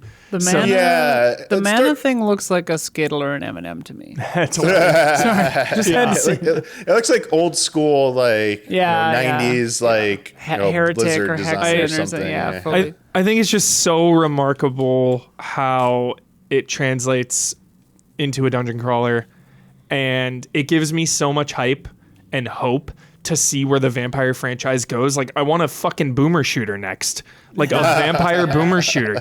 I'm not kidding, give me that. Like, I mean, there are the Metroidvania, just do a straight up Metroidvania. Like, I would like them to keep the genres that maybe I'm not as into, because now with this one specifically, and a caveat again is it's not a hardcore deck building game. Yeah. But it is a card driven combat system, and I'm very averse to those generally. Yeah. Mhm. And this is like it's mostly an afterthought. I mean, there is thinking that you have to put into it, but like it's simple enough that like you'll make progress. Like, and as you'll start to naturally pick up on things, and then things start like they designed it very nicely and very like And user you don't. friendly. It's not like a crazy. I mean, I've only played the demo, but it's not. It's not like a crazy dungeon crawler where you have to like make a map or keep No, track of that stuff. too, It's yeah, very it casual. does not right? have that at all. Yeah. you know exactly which is where you're great. going. The map is Yeah, there yeah. for you. So that's interesting. Yeah, I wonder what other like genres they could do a spin on. What I love about this is it's like they took the assets of the other game and literally just went boom. Yeah. It's so cool. Like obviously they did more work than that, but like yeah. it feels like a smart reuse of a lot of what they had. Like the UI is similar, like or the same and all that. Yeah. Yeah. It's funny. So I'm wondering like what could they do with the I could see them doing like an RPG Oh my god, yeah. or something. And like the RPG battles are like this, but the Totally. RPG exploration is like Vampire Survivors. Yes. So it's like just a combo of both. yeah. Like almost an RPG maker That is- game, like yeah. almost like That is a really good idea. that like with just keeping with what they've already got, you know? Like I could see them doing something like that. They do have secrets. I've like come across like one or two things. One thing I haven't been able to like fully do yet. Like I haven't succeeded in it. And then like they have Death is back. He comes Yep. when you reach the final floor. Death shows up. You can fight him. And it sounds like it's way more challenging initially to fight him, because the original strat was a certain evolved two pair of weapons, the cape and the lancet or whatever. I totally remember you telling me one that. still exists. I have not seen the other one yet. I don't know if it's in the game, Yeah. but it's a whole different like setup. I was reading some tips and I'm like, there's a whole eye mechanic with the boss, and I'm like, where each card you play, it advances it. I'll say that much. If you play a card, pay attention to the eyes. Got and it. you have to figure that out. And that's one step of many to like beating it. I'm like, okay, that's going to be a while. Yeah. Yeah. The coin grind is insane because, Yeah. like, you were saying there's those permanent stat upgrades, which are so expensive. I mean, you can do an entire 45-minute run and not even have Yeah. enough to get one of those. And then also, you were talking about how you level up the cards. You can level up each individual card to add an extra slot. And when you have a slot, the black. You're talking about the socket. blacksmith? You can hammer the Yeah, sockets in blacksmith. it. Yeah, you Yeah. can add sockets. You can And modify gem rarity. those are which so is expensive too. It's crazy. Is there- grind. 'cause in- and even unlocking new characters can be expensive sometimes. Yeah. In Survivor, they had the like earn more gold unlock, right? That you could get pretty early. Do they have think that? so. In this? Yeah. So they have the stat, the stone mask thing is still exists in this game, which you can like try and you can do that. You can also burn every time you get like a chest or a new level up. You can just burn instead of taking a new card in the deck. You could burn it for cash, basically. So if you like replaying a level with going for a certain like build to like maximize your stone mask potential and buffing the amount of coins you get, and then like just burning everything True, and getting yeah. a bunch of like coins. Yeah, it's smart. I'm sure there's like there was a coin farming strat in Vampire Survivors I saw that I eventually started using, which was amazing. I have not looked up any yet, but like I'm getting close to being tempted to start looking up some strats for that. Hell yeah. This game has like 100+ trophies. If you're into that, it's only $10 freaking dollars. Vampire Survivors is like $5. So there is so much quality and so much content for very, very cheap. Highly recommend the Vampire universe. Definitely jump in to either one of these, and I'm very pleased with this game, Damiani. I really like it. Yeah, I don't know how many lots of hours I have in it, but it's starting. I thought it was initially going to maybe be shorter because it was like a more complicated game. Yeah, but now what I'm seeing, and then also forgetting there was different like versions of each level, like harder difficulty versions of each level. I go in order of just like 1, 2, 3. Now which one I'm going to go to this level because it's 3. Then I'll come back and go deeper here because it's 4, which is the difficulty level. Yeah, this is feeling like it could be a reaching up in the Vampire Survivors level. I wouldn't doubt it. Required. Apparently, I don't believe this for a second. What? Okay. What? It says it's like 15 hours, the main story on How Long to Beat. But all unlocks. Like Vampire Survivors. But even Completionist says 25.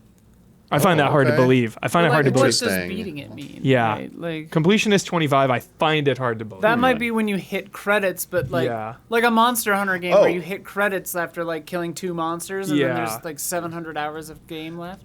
That's the only last thing I'm kind of interested in to close this out is what type of DLC they have in store. Because the DLC for Vampire Survivors most of it was pretty damn good. Yeah. So and a lot of it was crossovers. So I'm very curious what they're gonna do. Obviously, probably Balattro's probably gonna happen. Balatro. What else besides Balatro?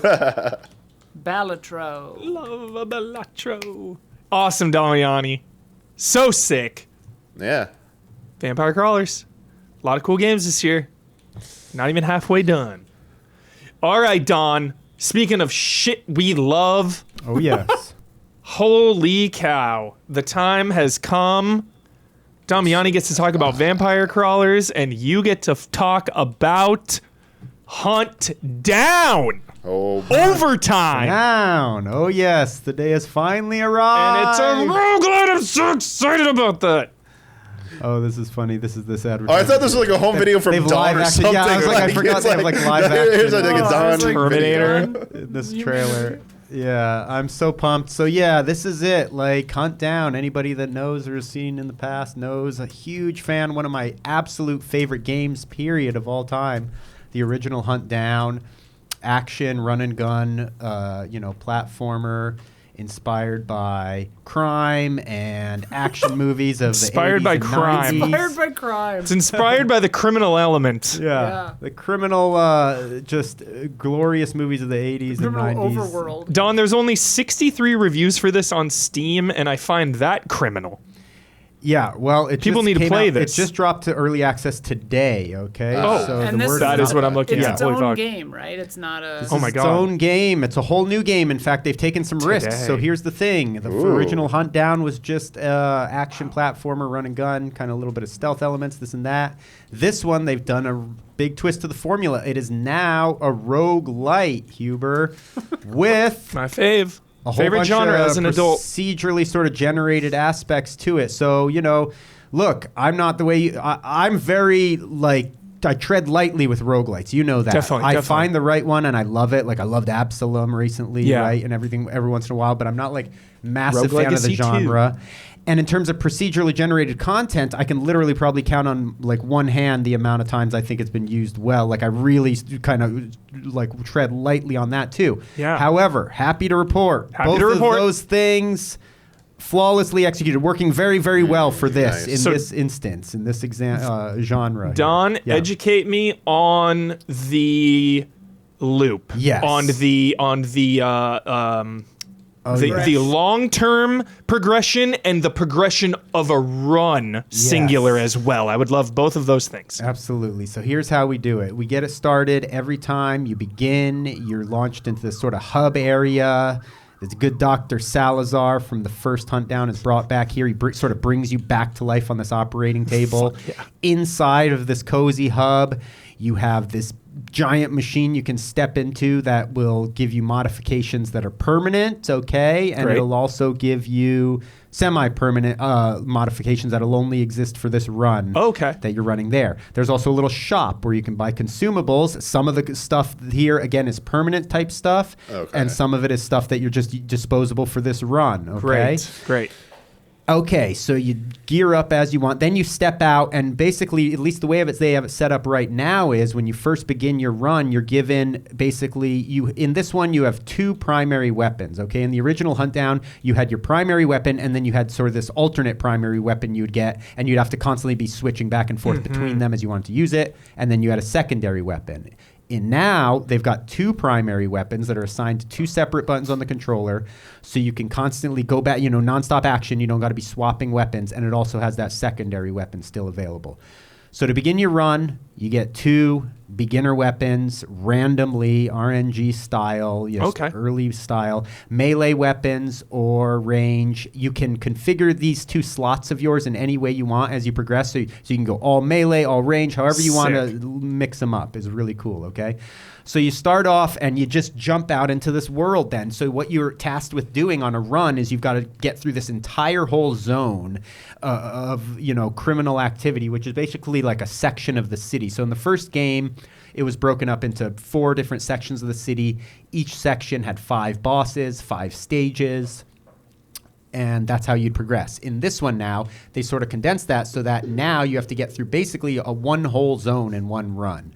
So it's a pretty tall order, actually, of what you need to do, because this involves taking out multiple bounties, a couple of sub-bosses. Here you're seeing the map, okay? So cool. And then the big boss at the end of the zone, all right? And you just like any roguelite, you got 1 life. This is it. High stakes, maximum high stakes. Yeah.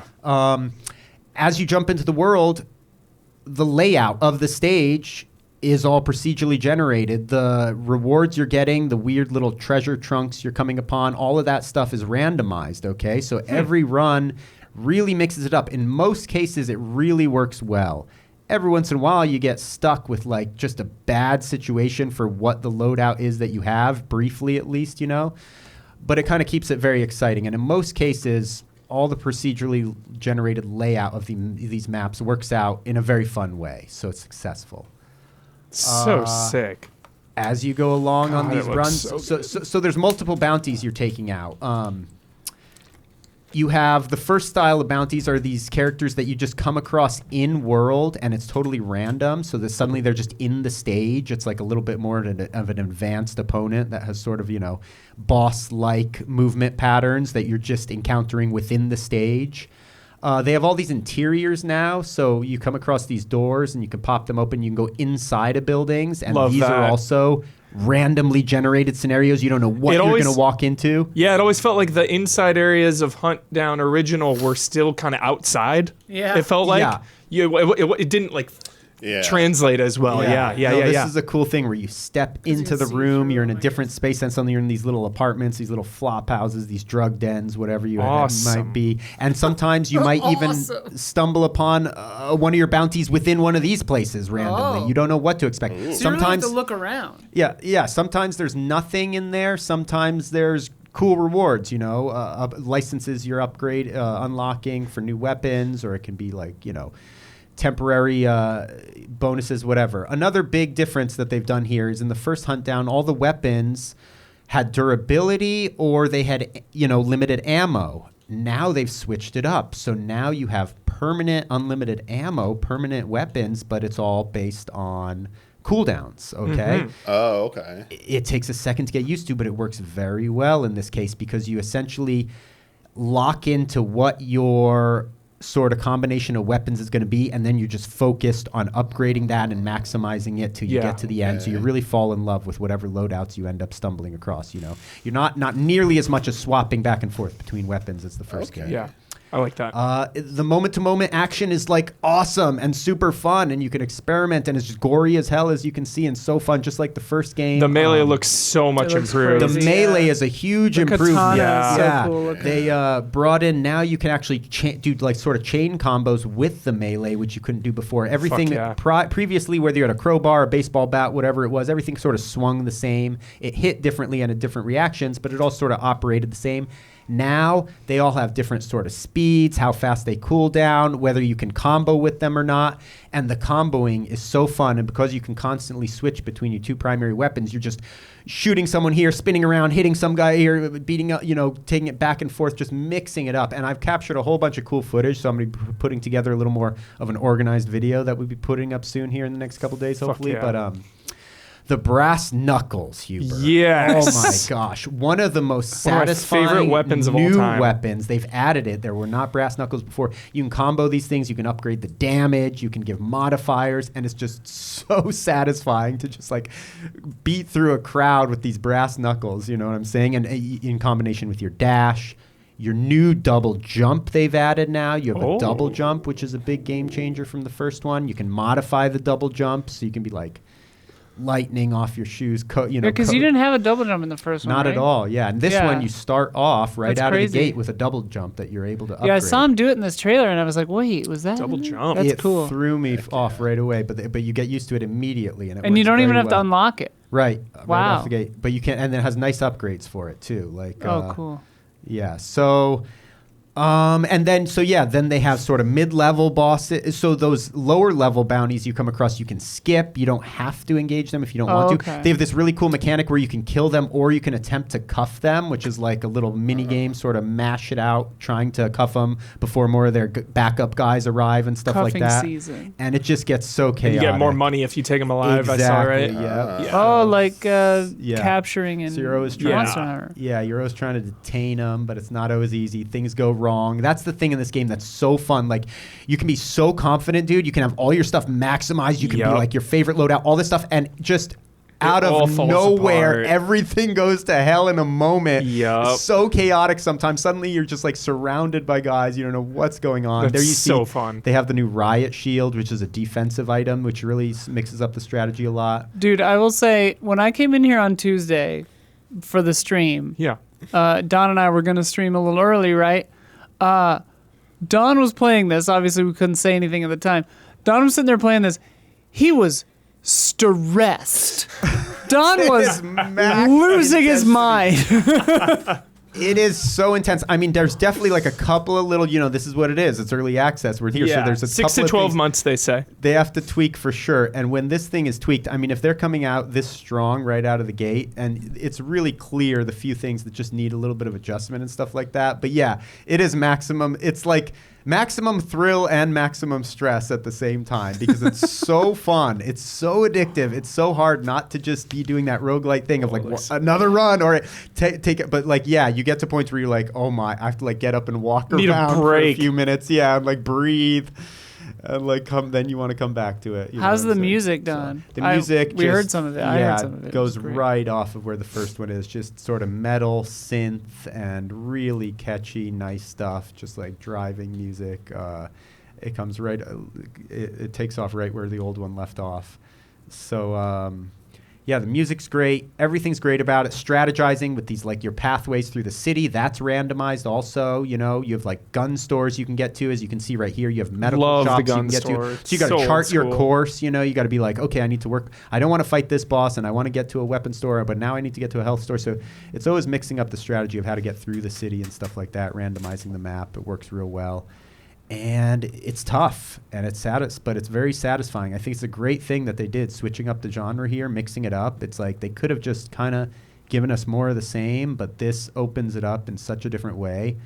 And they've really just refined the gameplay a little more than what it was before. And it was already just tight, so Excited. having so much fun with it. Yeah. They got a few different kinds of currencies you got to collect, and everything. So you got cash, you flying everywhere, as you can see. Oh, all these interactable items. You can like throw gas cans. The throw trash can tires. looks so fun to throw. Smash computer monitors over people's heads, like rip electrical boxes. When you're inside the apartments, there's all kinds of stuff. You can tip over furniture and use it as cover. You can like rip toilets and radiators off the wall and use them as melee objects. So there's just like tons of like flexibility in how you approach stuff. Yeah, it looks just like an improvement from top to bottom, honestly. Massive improvement. Fucking So hyped. I'm so pumped, and I just can't wait to like go in this early access ride and see what kind of things they're going to be adding to it. and Yeah, everything like maybe that. I'll gonna break your one rule. I always think of that. Maybe I'll break my rule and play early access. I think it's enough there right now Yeah. that you'd be very satisfied. Yeah. For It's on sale now for $15.29, down from $17. Yeah, don't skip it. So there you go. We got a couple roguelites with some incredible value on the podcast today. Vampire Crawlers and Huntdown Overtime. Yeah. Just doing work. Such good stuff. Oh, yes. Love it, Don. Thank you. Did you want to talk about the next one, or should we save it? I guess we can save it. We're going a little long. We can save it for next week. Alrighty, it is time for Love and Respect.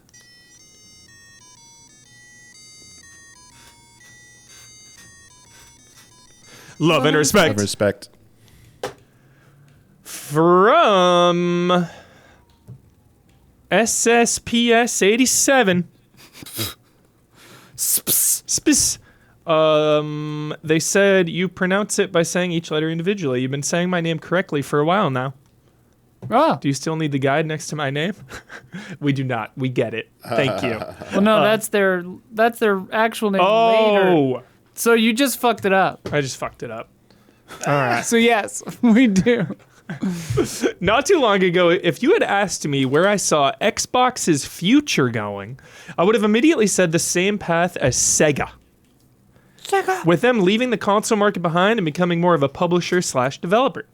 But all that has changed with Xbox's new head, Asha Sharma, not only doubling down on a new console, but on Xbox as a whole. And props to her, not long into her new position, and she's already got people excited and talking about Xbox again, with a string of very well-received changes and a new direction. My question is, in your opinion, what does Xbox need to do to maintain this renewed excitement and interest? Is it as simple as more new games? And if so, now that PlayStation is going back to console exclusive games, do you see Xbox making Game Pass exclusive games to compete? Would love to hear your thoughts, and as always, thank you for all you do. Love and respect. LEL. LEL. From LEL. I mean, they just need to make good games. Yeah. They just like that. It Sounds so it's not simple rocket and condescending, science. yeah, but it is. They just need to make games that people want to play again. Yeah. Look at Xbox 360 era. Yeah. Repeat. Yes. Right, Copy like- paste. Yeah. They haven't been on top since then. I feel like Yeah. the one and series have not had good exclusives. I want to talk about exclusives. I feel like maybe this is me just misremembering, but I feel like there was a moment all of a sudden when Game Pass was getting huge. There was this weird moment where everyone was like, "Oh, exclusives are bad. Like, let everybody play everything on everything." And I remember being like, "No, like exclusives are what drives your sales." Like, sure, in a perfect world, like let everybody play whatever they want, wherever they want, you know, in a nutshell.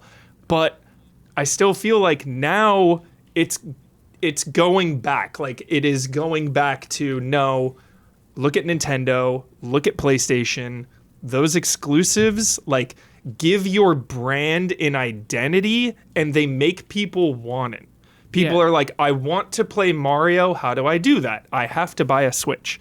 I want to play Wolverine. How do I do that? I have to buy a PlayStation. That's the crucial element of it is because like yeah, on the one hand, is it better for the consumer to only have to buy one console and they can play everything on that one console? Sure, in a way, yes. Obviously, you spend less money, you play everything, great. But where exclusives are good and where like the quote unquote console wars Yeah. are, you know, quote unquote good is what you're talking about. It's like if there's an incentive for Xbox, PlayStation, Nintendo, and even Steam to an extent, like a PC gaming world gets into this a little too, but like if there's an incentive for them to be like, no, we have this game, it's the only place you can get it, and we're the best at XYZ, we're the best at graphics, we're the best at interactive haptics, we're the best at, you know, whatever Nintendo's up to. Yeah. Like these characters, these worlds, etc. You know, that's what drives innovation and it keeps them on their toes. It keeps them making better stuff. Totally. Like Uncharted and I all agree. these like exclusives are bleeding edge. Like they try to push the envelope on stuff because they want to sell you a PlayStation. Exactly. And like, and I love that part of it. I do. I know we talk about like the unsustainability of the $500 billion budgets of the games, and obviously, Yeah. the fucking layoffs and shit is unacceptable. But I do love like, that side of the gaming industry that is pushing so hard on like tech. So, but it's like, yeah, like Xbox's kind of general modality or whatever, like modus operandi for a long time has been nebulous. It's been, are we shifting to Game Pass? Are we becoming more like Steam is than my we PC are? enough? Like, do I even need an Xbox? Is everything in fact an Xbox? Yeah. Like that whole weird middle area where they were like, it felt like conceding defeat when they were, the everything's an Xbox commercial was like, okay, we lost Yeah. the console wars forever. Yeah. And so now it's kind of like, I still like, this is maybe cynical, but I'm reading the stuff that the new CEO is doing, or the new whatever head of whatever it is. I read the stuff she's doing as more trying to shift the narrative off of they're killing Xbox, Xbox is dying, they're going to pump everything to AI, just off of that, more on, like, people are reading it as hopeful, and I hope it is hopeful. Mm-hmm. I kind of read it more as just damage control, sort of. It's a bit of like both. when she came on, everyone was like, "Up, here it goes. It's all going to be co-pilot. We're going to have AI all over our shit. Xbox is just going to be a computer with AI on it." Damage control can be hopeful. Damage control can be good. Yeah. Like putting out a fire, generally a good idea. Yeah. But like, it's Xbox is in such a weird fucking place. It is. Because Because Game Pass was good for a while too. It It was. actually was cool and good. yes. And then they fucked it in the ass. Yeah, I'm gonna Not a fun way. I'm gonna toss it to Damiani in a second, but I do feel like they've just lost the identity. Like Nintendo and PlayStation have such a strong identity, and I just think it got so muddled with, everything is an Xbox. Even before all that, we used to talk on the podcast just like, I've got my PC, I'm fine. Right. Like, I don't need. I mean, so then all of a that's- sudden, just everything. All of a sudden, Xbox just felt like Steam, where it's like, that if for everything me- is just on Steam, I don't even like need. Right. For me, it's like my PC is hooked to the TV. I have a Steam Deck. I have a Yeah. Switch 2. I have a PlayStation. I have an Xbox Series X that literally I only use for Blu-rays. Yeah. For 4K Blu-rays. Love that. Unless I get a code that's only on Xbox. And like the reason I have all these things is because it's our job to have all the things, right? And like, so if I was just a civilian and I had to make these choices, right? I would have, and I had the same the same amount of money to spend on gaming when I wanted to game, right? I would probably go PlayStation, Steam Deck, PC, right? Switch. Like, I don't even know. No Switch. Like, I would probably end up with a Switch 2. Yeah. But like, I have my Switch 2. I Haven't haven't used it that much. I Yeah. haven't turned it on in months. Yeah, it's kind of lacking for me. Like, right what now. was the last Switch game? Donkey Kong. I barely played Yeah, that. Like, yeah. it's, like I would put Vampire Crawlers on my Switch 2, but I already Oh, I had it played on, Hades. I already have it on 2 Steam. on Switch 2 a fuck ton. Yeah. Yeah. Pocopia. Yes, Hey, that is. Pocopia. I played a Highest reviewed game shitload of of Pocopia. 2026. Yes, thank you, chat. I did Yes. play a shitload of Pocopia, There and it I is. loved every second of it. There So it is. yes, I would have a Switch 2 for Pocopia, Yeah. but yes, okay, Yeah. sure. So 4, There it is. and like the Steam Deck, I guess would be the bonus That's a bonus one. That's luxury for item there, fun luxury if you go on a Yeah, plane or for whatever. sure. Which I do less and less of these days. But yeah. Anyway, go ahead, Damiani. Damiani, what do you think? I'm talking up a storm on this. What do you think here? Sorry, go back all the way to premise the question. I don't Yeah. understand the optimism. Like, I have no optimism for Microsoft and Xbox I don't after any of this. understand Like, the optimism. I Hell don't. yeah. Yeah, just Hell because yeah. you put a new face and are saying new, like, This is to kind of me, where I'm at. It feels like smoke and mirrors. Do actions. And I mean, and sorry, they're under the crushing weight of like their parent company, Microsoft, and Copilot, and forcing Yeah. it down everyone's throats. Like, I just could not be less interested in Microsoft and Xbox as a brand, to the point as someone who's like, convenience has always been like the greatest, motivator or greatest reason for why I stay with something, like Windows, to the point where like there's so much shit going on with Windows that I'm like, I'm actually looking to Linux shit, Yeah. and I'm like, Dude, we're all really? thinking- You saw they're pulling the how plug much on- are you Go to fucking Linux. up if people like regular, like I would say like, yeah, more towards enthusiasts, but I'm like not like like that level of a tech enthusiast where I had a friend in like grew up with who was like hardcore tech enthusiast who like was Linux when he was like, like 8 years old, was starting like messing with Linux and stuff, and like just like ran with it. And every time we went over, like, what Linux, what, like where's Windows, like. So confusing. Anyway, but now, yeah, We were this running is the problem. Ubuntu in high school. We had my hacker friends and I had an Ubuntu build running. But like, I was like, whatever, games run on Windows, I'll play. I don't need anything else. I was like, That's why I'm into the Steam machine. Is because Yeah. the Steam OS is just going to be better than Windows, and I only use it for Steam anyway. Sorry, keep going. Yeah, no, yeah. Sony's controversial take to not put their games on Steam at launch is like controversial and weird, but it also, again, it just adds value to the machine, to the PlayStation. Yeah. Whether we like it or not, it's to me, it's still Yeah. a fact that It it makes more has sense. more value. I'm not saying it's good or bad. I'm just saying it adds value to it.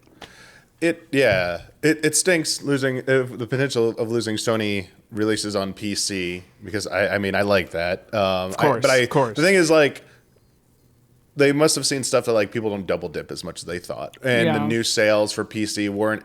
While it got maybe a month boost, I'm thinking that they're seeing the how much it's impacting like maybe like the hardware side, and like PlayStation specifically needs to move that accessories Good take, and hardware, but also I think that These move price hikes and stuff. Yeah. taking away I mean, they probably need that because of the price hikes. They really need to convince people to buy the consoles. Yeah. It's definitely a little bit of that, but also I think a move like taking away the first-party games from future PC releases hurts Microsoft and Xbox, because if everything was going on PC, it's like, well, I don't really do I need a PlayStation? It's like, I could, just get a PC, and like, if you're already like an Xbox person, like, there's no reason to jump to a PlayStation anymore. Like, I think there's more people who they probably like have jumped to PlayStation from Xbox at a point and not jumped into Xbox from PlayStation. So I could see it like just further diluting like Xbox's like value and worth as a console. Well, and also like you heard everyone, like I heard multiple people say this, where it was like, oh, it'll be on PC in a year. I'll just wait. Yeah. Yeah. Like I heard people saying that about Ghost of Yotei and Totally. stuff. Like, And that's me. yeah, exactly. And it's like, yeah, that's gonna impact your sales to some extent on your hardware. GTA 6, just wait a year. PC. Yeah. So, I could not wait a year. I couldn't wait You an couldn't extra wait. day. You couldn't wait fucking I couldn't 5 wait minutes. a minute. Yeah. The second the store that breaks street weird. date is gonna have it. We're hearing your tires squeal out of here. Dichotomy there, man. It's Fucking like throwing elbows, GTA getting 6, in the technical showpiece of the industry, but you want to rush to play it right away. Versus, I want to play it the best way it could ever be played, which is going to be on PC probably. It'll be It's insane. like they make you like it's such That's a a weird double thing. dip. It's like, Oh, it's a God, double dip. That's a double. Yeah, dip. That's a double dip. Yeah, I know they know what they're doing. They've crunched they know the what they're numbers. doing. They have crunched They the know- The numbers have been crunched. That is a buy it on every. That's a Resident Evil 4. You buy it on everything that's available. They also are getting rid of Copilot on console and mobile.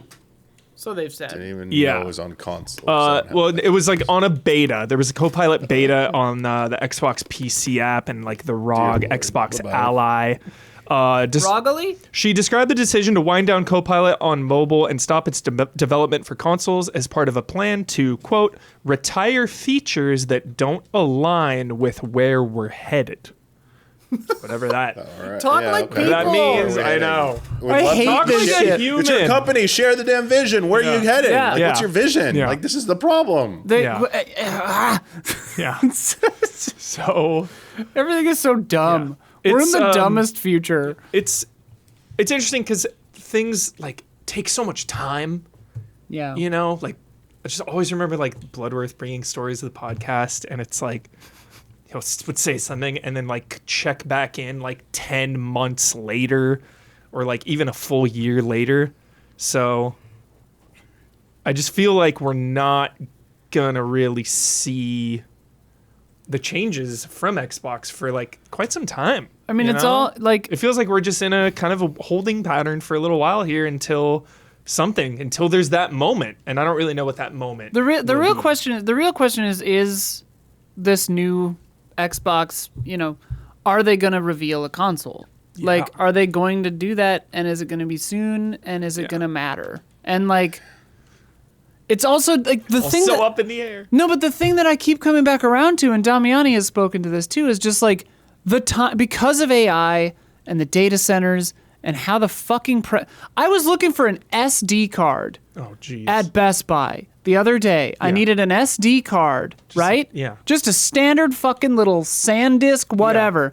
A 1 terabyte SD card, which is Don't a even tell me. big SD card. That's pretty big. Yeah, it's huge. It's for an SD card that's big, Yeah, right? yeah. But like $500 No. for an SD No. card, and I was like, dude, No. come No. on. No. Like What?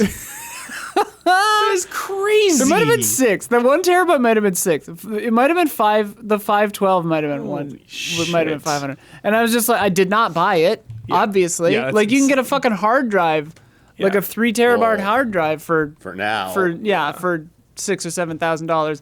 But like anyway, but like coming out with a console right now is also like bad timing because the RAM is going to be insane, the video cards are going to be insane, the SDs are going to be insane. Like, Yeah. so it's like, how do they? It's a fucking coffin of their own design. Like they've backed themselves into these corners by backing this thing that's destroying the planet and making everything cost so much. And then they're also like, oh, we raised the price on Game Pass. Oops, everyone hated that. We killed our cash cow. Oops, we're gonna hire this new person, fire everyone else. But she used to work in AI, so now we have to assure everyone that she's not some AI bitch. And then like, in the meantime, it's like, but what? You're just saying like, oh, it doesn't match our fucking, future we're plans, headed, where yeah. we're headed, blah blah corpo speak. It's like you're talking a lot. To quote the Talking Heads, you're talking a lot, but you're not saying anything. Like, what? Let the games What do is the it? talking, I say. Yeah, Yeah. like put out a good Halo. How about? Yeah. Like Forza looks sick. Yeah. I want to play Forza in a cool way on a Yeah. cool ass 8K Looks console real that good. costs $700. Looks real good. You know, like whatever. Yeah. I've always only just cared about the games. I'm a simple man. He's a simple man. I'm such a simple man. Like, you give me good games, I'm happy it's done. He's It's- out there on the game farms, That's just it. farming for games. Yeah. Just- yeah. Haven't been hyped on Gears and Halo in quite some time. Yeah. And that's huge. Those are I two was- core pillars. So excited for Halo Infinite. Same. I was That's jazzed. such a as red hot hell. start. Remember how hot Oh, it dude, started? I was in love with It was that game awesome. for like 10 hours or whatever it was. And then I was like, couple weeks it was sick. yeah. And then I was just like, huh, I've kind of done it all, haven't I? Like, yeah. All right. Xbox, it's always a complicated take. Yeah. There's a lot, you So know. we talked about that for like 40 minutes. Yeah, I feel it's like Yeah. it's hard not to be pessimistic. But I'm gonna echo SSPS 87 LEL here. I don't even know which one to say now. probably LEL. Okay. The thing they gave you Yeah. a pronunciation guide for. I'm gonna echo LEL's sentiments and say I'm more optimistic today than I was like 6 months ago for Xbox. I mean, Not by much, but yeah. The I feel like I'm moving in a better put it on a direction. scale though, because Yeah. like the optimism has gone from a 1.5 to a 2 out of 10. Yeah. Yeah. Yeah. Okay. All right. Yeah. I'm at like a 3 out of 10. Okay. I was at All like a right. 1. I was Yeah. like, I'm really good on this. I was at a I don't think about Xbox anymore. Out of 10. Yeah. And now I'm at a 0.5 out of 10. All right, from the legend, Mikey Mizek Novak. How are ya? In response to G the Fingers, May 1st, love and respect about game legacy. Video games have been judged. This is a long one, settle in. And we only have 2. normal questions today. There were not a lot of questions on the Patreon, so Wow. please ask us things. Ask us whatever you want.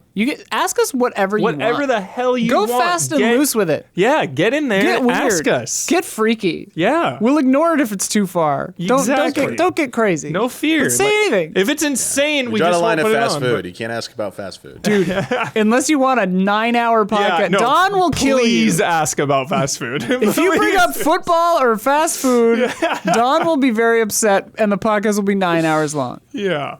We'll fill up these expensive SD cards.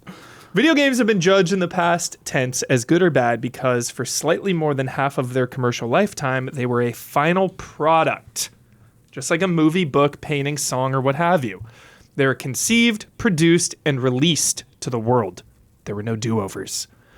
From Computer Space, released in 1971 till 1999, video games could fairly be judged as art. Critics and players could rightfully pass judgment on a game as it is what it is and it would not change. But Ultima 9 changed that in 1999, being the first game to require a day one patch. Great video game lore That's there. interesting. Day one patch for the game to function properly. Since then, compounding with the release of the internet-connected Xbox 360 and PS3 in 2005 and 2006, developers were not only given the freedom to expand their games down the road, but the option to ship unfinished products. I can still pop in Ocarina of Time in my N64, and it is in the same state as when it left the factory. Not so with almost all modern titles. What if the Mona Lisa had no face when first revealed and was painted in 2 years later? Or Respect by Aretha Franklin had misspelled the titular word and had to be re-recorded and re-released?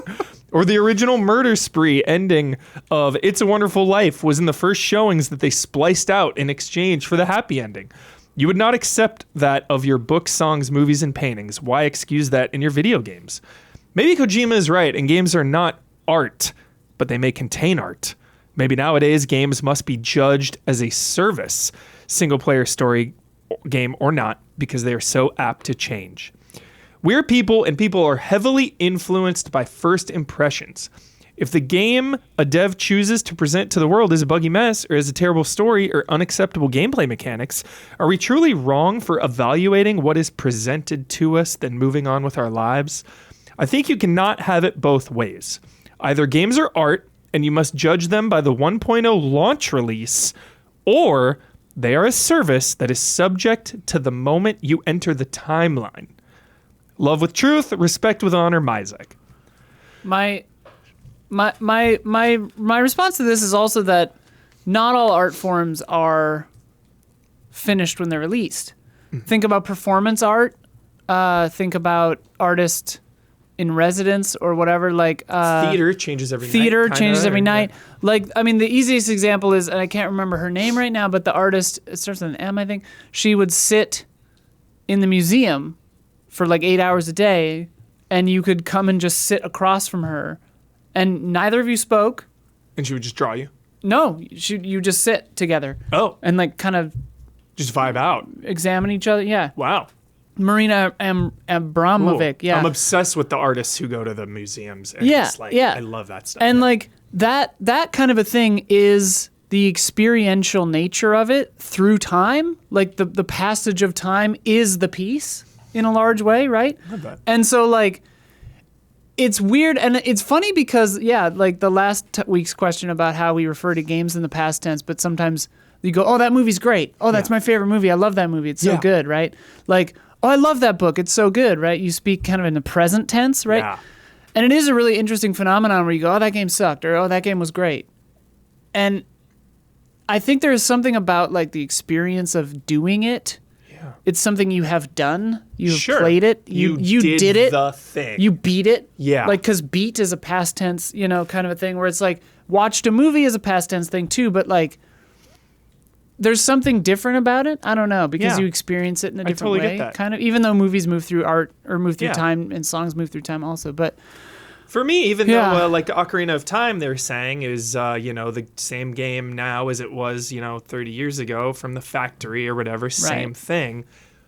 for me, I'm a human and I'm changing and times are changing. You know, every day is different. It's like I'm going to look at that game differently now versus then. I'm going to look at it differently 5 years from now. I'm going to look at it differently a month from now, even if anytime I'm replaying a game, even if it is the exact same thing, I'm experiencing it differently. And like,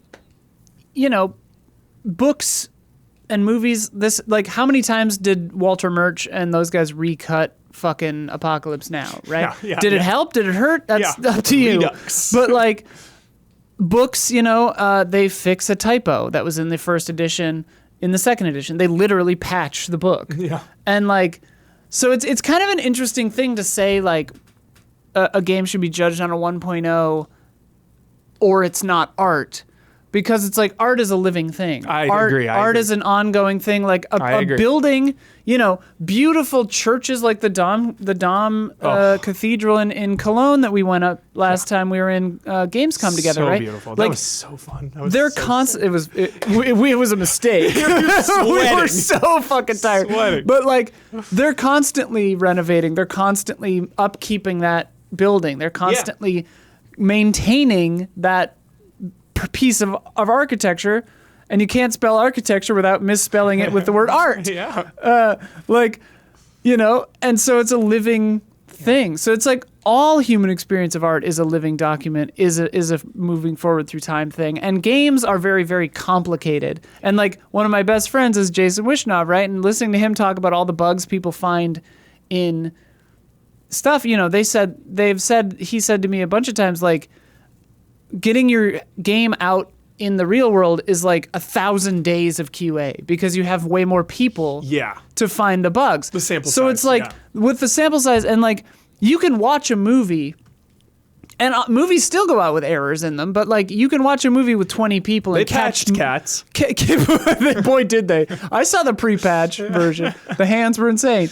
But like, you catch a lot of what's wrong, the big glaring stuff, with a room full of 10 people, and you're like, okay, this is pretty good. Like, we're happy with this. We're out of money. Put it out, But a game, sometimes without scale, you can't find all the bugs. Totally. Like, you need a bunch of people to walk into that tree before one of them hits it just wrong and gets stuck on it.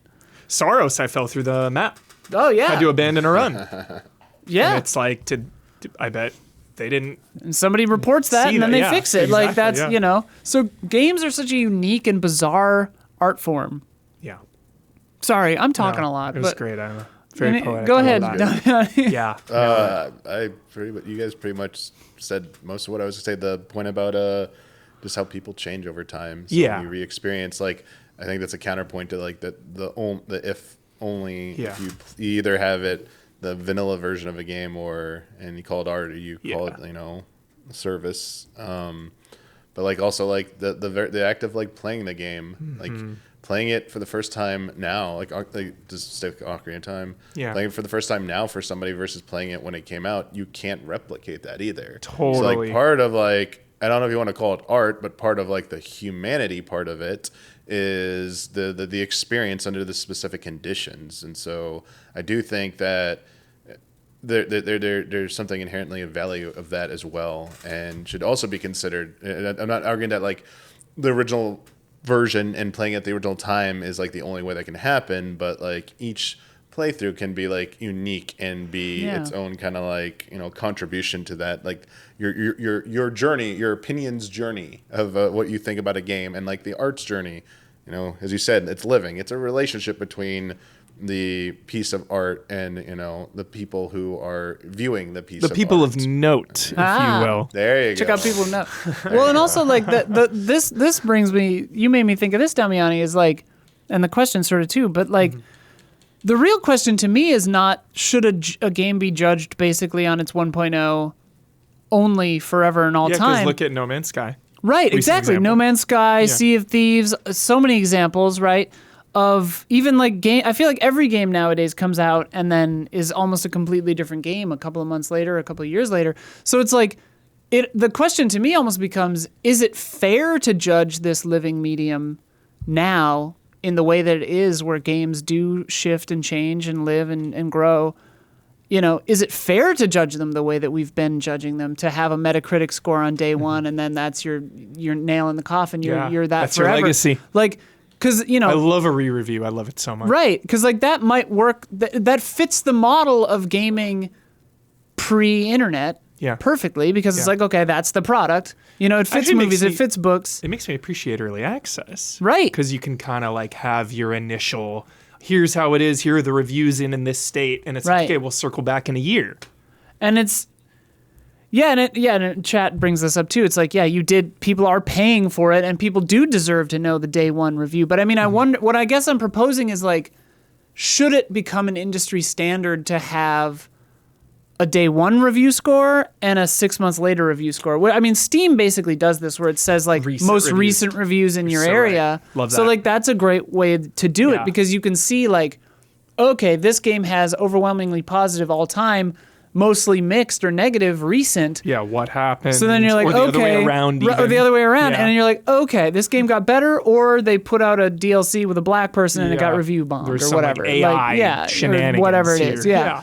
Like. And then you have to do some digging to be like, is this just trolling, or is this a legitimate, did they ruin the game, or did they make something better? Like, you have to figure it out. But like, that's a good way to do it. Yeah.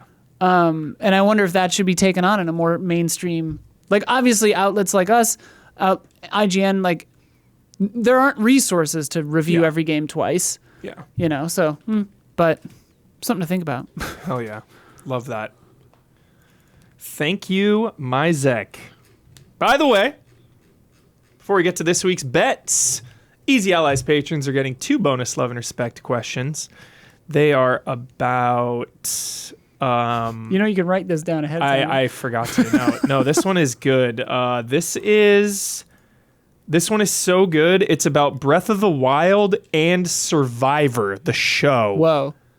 It's a good one. It's fun. It's a little game we have. So if you want to get in on that cut, consider becoming a patron.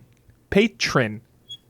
Patreon.com/Easy Allies. I was going to say patron and Patreon, and then I said both kind of. Patreon. Yeah. That's an interesting thing in English where that TR almost sounds like a CH. By becoming a patron, you'll get this podcast 2 days early and ad-free.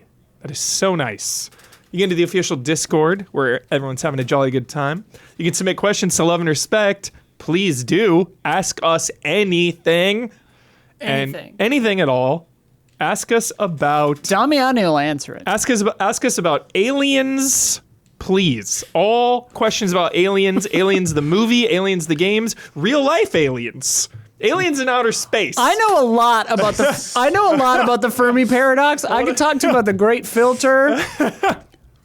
We know it all. Yeah, so get in there. If you really want to help us out and talk about aliens, you can join one of our producer tiers. Starting at $25, all the producers get their names added to the monthly podcast credits, which are read aloud by Brandon Jones himself. And our platinum producers get a shout out on this podcast each and every week. This month's shout outs go to Jabawabs, Elthanis, and Lizard Wizard 64. Shout out! Lizard Wizard 64 just really... It's good. Just rolls right off the tongue there. You had me guessing on the timing on that one. I was like, what are we doing? Now join us on Patreon for those bonus questions. Patreon.com/Easy Allies. It's time for bets. Yeah. This week's bet. Directive 8020 releases next month. So hyped. Full playthrough incoming. 5 players. We gotta schedule it. Yep. But when does that come out? It comes Thursday, out I believe. Thursday or Tuesday. God damn. Yeah, it's. I have the 12th in my head. Is that correct? It sounds right. I'm seeing the 12th. Seeing 12. I could have googled it. It's right here. It's the 12th, May 12th. Okay. 5 days from now. So Tuesday. We could just try to do it on the 12th. We could just try to circle the wagons. I don't know if Sophia will be able to do it on the 12th. Okay. Find out. Yeah. It is the 5th game in the Dark Pictures anthology. Only the 5th? Only the 5th. Because we've had the Quarry is separate Right, until the Quarry's Dawn not is separate. Yeah, So it's like the 7th, right. but 5th in Dark Pictures. Man of Medan, House of Ashes, Little Hope, the hotel one. The Devil in Me. Devil in Me. Yeah. And now this. That's Yeah. it? The Devil in Me was 2022. It's been that long? Well, the Quarry was in between. Jeez. Yeah. Right? Crazy. I like House them House all. of Ashes is the best one, probably. That's my favorite. House of Ashes was sick. Devil in Me, I feel like Little Hope we need to give another shot, too. Yeah. I feel like Anyway. I think I replayed Little Hope. Really? Yeah. I like went through a couple of them solo. Ah. Just for fun. Anyway, coming out next week, what will the Metacritic score be? We always do Open Critic. Today is Meta. Sorry. Zuckerberg won. They got us. They got it. Fuck. What will the Metacritic score be for Directive 8020 Damiani? I'm gonna go 71. 71. So we're gonna be swimming, Damiani says. Dawn? I went 79. 79. Still swimming. I said 81. I got hopes. Isla? It's funny because I said right before we started this, I says there are only 2 numbers I think this game could possibly be. Yeah. The first one that I Yeah. thought was 79, Yeah. and the other one was the one I wrote, 82. 82. Oh my god. So I edged you out. Wait, so the last one was The Devil in Me? I didn't even look it up. The Devil in Me Metacritic is 69. Hell yeah. Giggity. They all get that. I went way too high. What was I thinking? All these games get 7s. They're all 7s. They are all 7s. This one though, is this a different engine or something? It seems like there was something else different about this one. Yeah, there's more. It's like doubling down on like exploration and. When it has the movement rewind and- thing. Yeah, Yeah. hyped on it. I think I lost this bet. Last week's bet. Just hoping. Mortal Kombat 2 releases tonight! Tonight! So hyped! How many times will we see the word fatality on the top 10 Rotten Tomatoes reviews? I went through, I searched every single one on I went into it just so it's above board. I went into it, I clicked reviews on Rotten Tomatoes for Mortal Kombat 2. The first 10 there. Opened all of them, searched fatality. Yeah. There was one. Woo! And it was from a Spanish website called El Nuevo Dia. What the heck? El Nuevo Dia, probably. And yes, and they said fatalities that counts. It was one. Wow. How is that possible? I know. That's insane. Same. New York Times Why would they had bring it 0. up? Why would they bring it up? New York Times had none. I was shocked. You had the low. I had the low. This is bullshit. Wow. All above board. Huber's I did colluding it with right El here. Nuevo I Dia. did it right here. Huber's colluding. To be fair, I said 7, and it was only 1, but still. Bringing the scores. I'll update it in real time here. Bringing this. Oh, yep. Someone's doing it. I'm not- I can do it. Okay. If you want. The 2-time defending World Series champion Los Angeles Dodgers. That's me. 8. And tied for second place, Strawberries and Cream Dawn and the capable idea Isla, both with 6. Woo! So I got a little Kitty. Got a little extra room there. Promotions. The Resident Evil Requiem playthrough with Gabby. I will be piloting. That begins tonight, Oh shit. right after this podcast. So we're gonna just start it. Just gonna play on normal. Is Gabby here? I think she said like she'll be here at like 6:30. Hell yeah, dude. Gonna start it tonight. Play a couple hours. It's gonna take a few times to get through it all. Pretty long game. Yeah. And yeah, just gonna play on normal. No like crazy unlocks or anything. Just to go Not through. trying to get the 4-hour. No, not trying to do trophy. 4-hour stuff. Not gonna like even the hardcore mode is like intense. So I just want like a nice Yeah. story, just vanilla playthrough She's for never everyone to played have it. fun. You should. So, oh my God. yeah. Wait, Don. You should set up the fog machine for them because the fog machine randomly starting itself is like Would the greatest freak her jump out. scare. She would It was die. jump scaring both of us every single time. Oh my And we God. were playing Huntdown. She would die. She would die. That'd be great. We should apologize in advance to the neighbors. Yeah, so we're gonna play a couple hours after the pod. So stick around. Probably like a 6:30-ish, 7 at the latest start. That's in about a half hour. It's 5:50 now, so like 30, 40 minutes. 7 latest. So yeah, I'll probably go get like a taco. So 6:30 or 7. Go till about 9:30. I love a taco. Love a taco. Cause I'm seeing fucking Mortal Kombat 2 tonight. What time's Fucking your show? fatalities. 10 at the Culver Theater. Okay, so Yeah. it won't go 10:15. too late. Yeah. That's good because then the neighbor won't Yeah. go crazy. So please be excited. I'm excited for a fatality tonight. Dude. I'm excited. There's only like one good one in the 2021 one, the Kung Lao fatality. I I thought- guess Kano has one too. Goro really fucks up that garage door. Fucking Goro in that movie, especially watching it back to back with 95's Goro. Again, movie's aging up. Yeah. Like CG technically is like more high budget. It's gonna look better and stuff. And it's like, no, this. Do you know Goro in 95? Yeah. 13 people to operate that. 13 person he has, like, animatronic. animatronic arms, right? And is it's it a real guy with animatronic arms? It's a real guy with like a 200-pound Yeah. thing on his head, and he Yeah. could only film for 2 minutes at a time because he ran out of oxygen. That's filmmaking. It's dude. insane. That's filmmaking. yeah. Someone, you know you're making a movie when one of your actors can only be in the movie in 2-minute stints.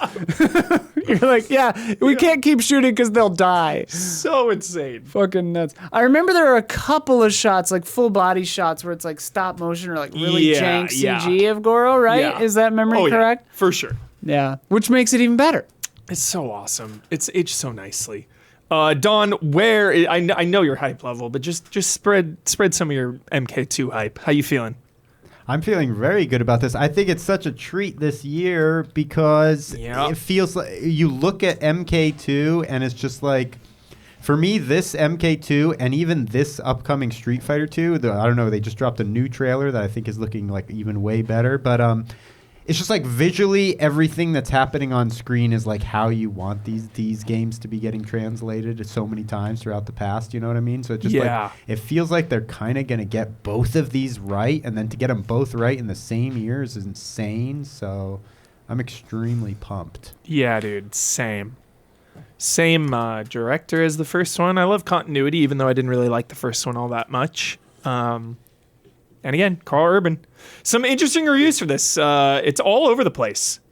So I'm excited. I'm excited to get my take in before the Divisive. internet. Yeah, before the internet decides for everybody what it is. Yeah. We got to do a bonus reaction shots this month. We could do it about like Mortal Kombat. Video game movies or something. We've Have we already done that Yeah. episode, but Yeah. we could update it because now there have been good ones. Yeah. Or yeah, and we've done like martial arts Because and back stuff. then the conclusion was there were like 2 good ones. Yeah. Now there's It's a been lot. years since we did that episode. Shout out to anything on my mind this week. I'm excited for Don to get to partake in some of his favorite shit in the same week. Mortal Kombat and Huntdown. That's Oh, always yeah. nice. Dude. Excited. You got to go to the opera, Isla. Yeah, That's an awesome experience. it was crazy. And Damiani, man, I'm excited you're just kicking along in Vampire Survivors. It's jolly. Crawlers. Crawl. I always Yeah. say Survivors. Vampire Survivors rolls you're off right. the It tongue. does. Yeah. Final word. What's the final word today? What's on our mind? What's our final word today? Where are we at? According to the rules, you have to be the one who does it. And we can't interrupt you. Yeah. Shout out to dipping sauces.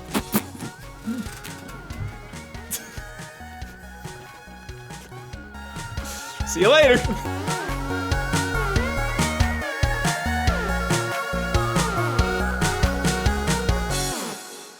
Check your rear view, Dick Wolf.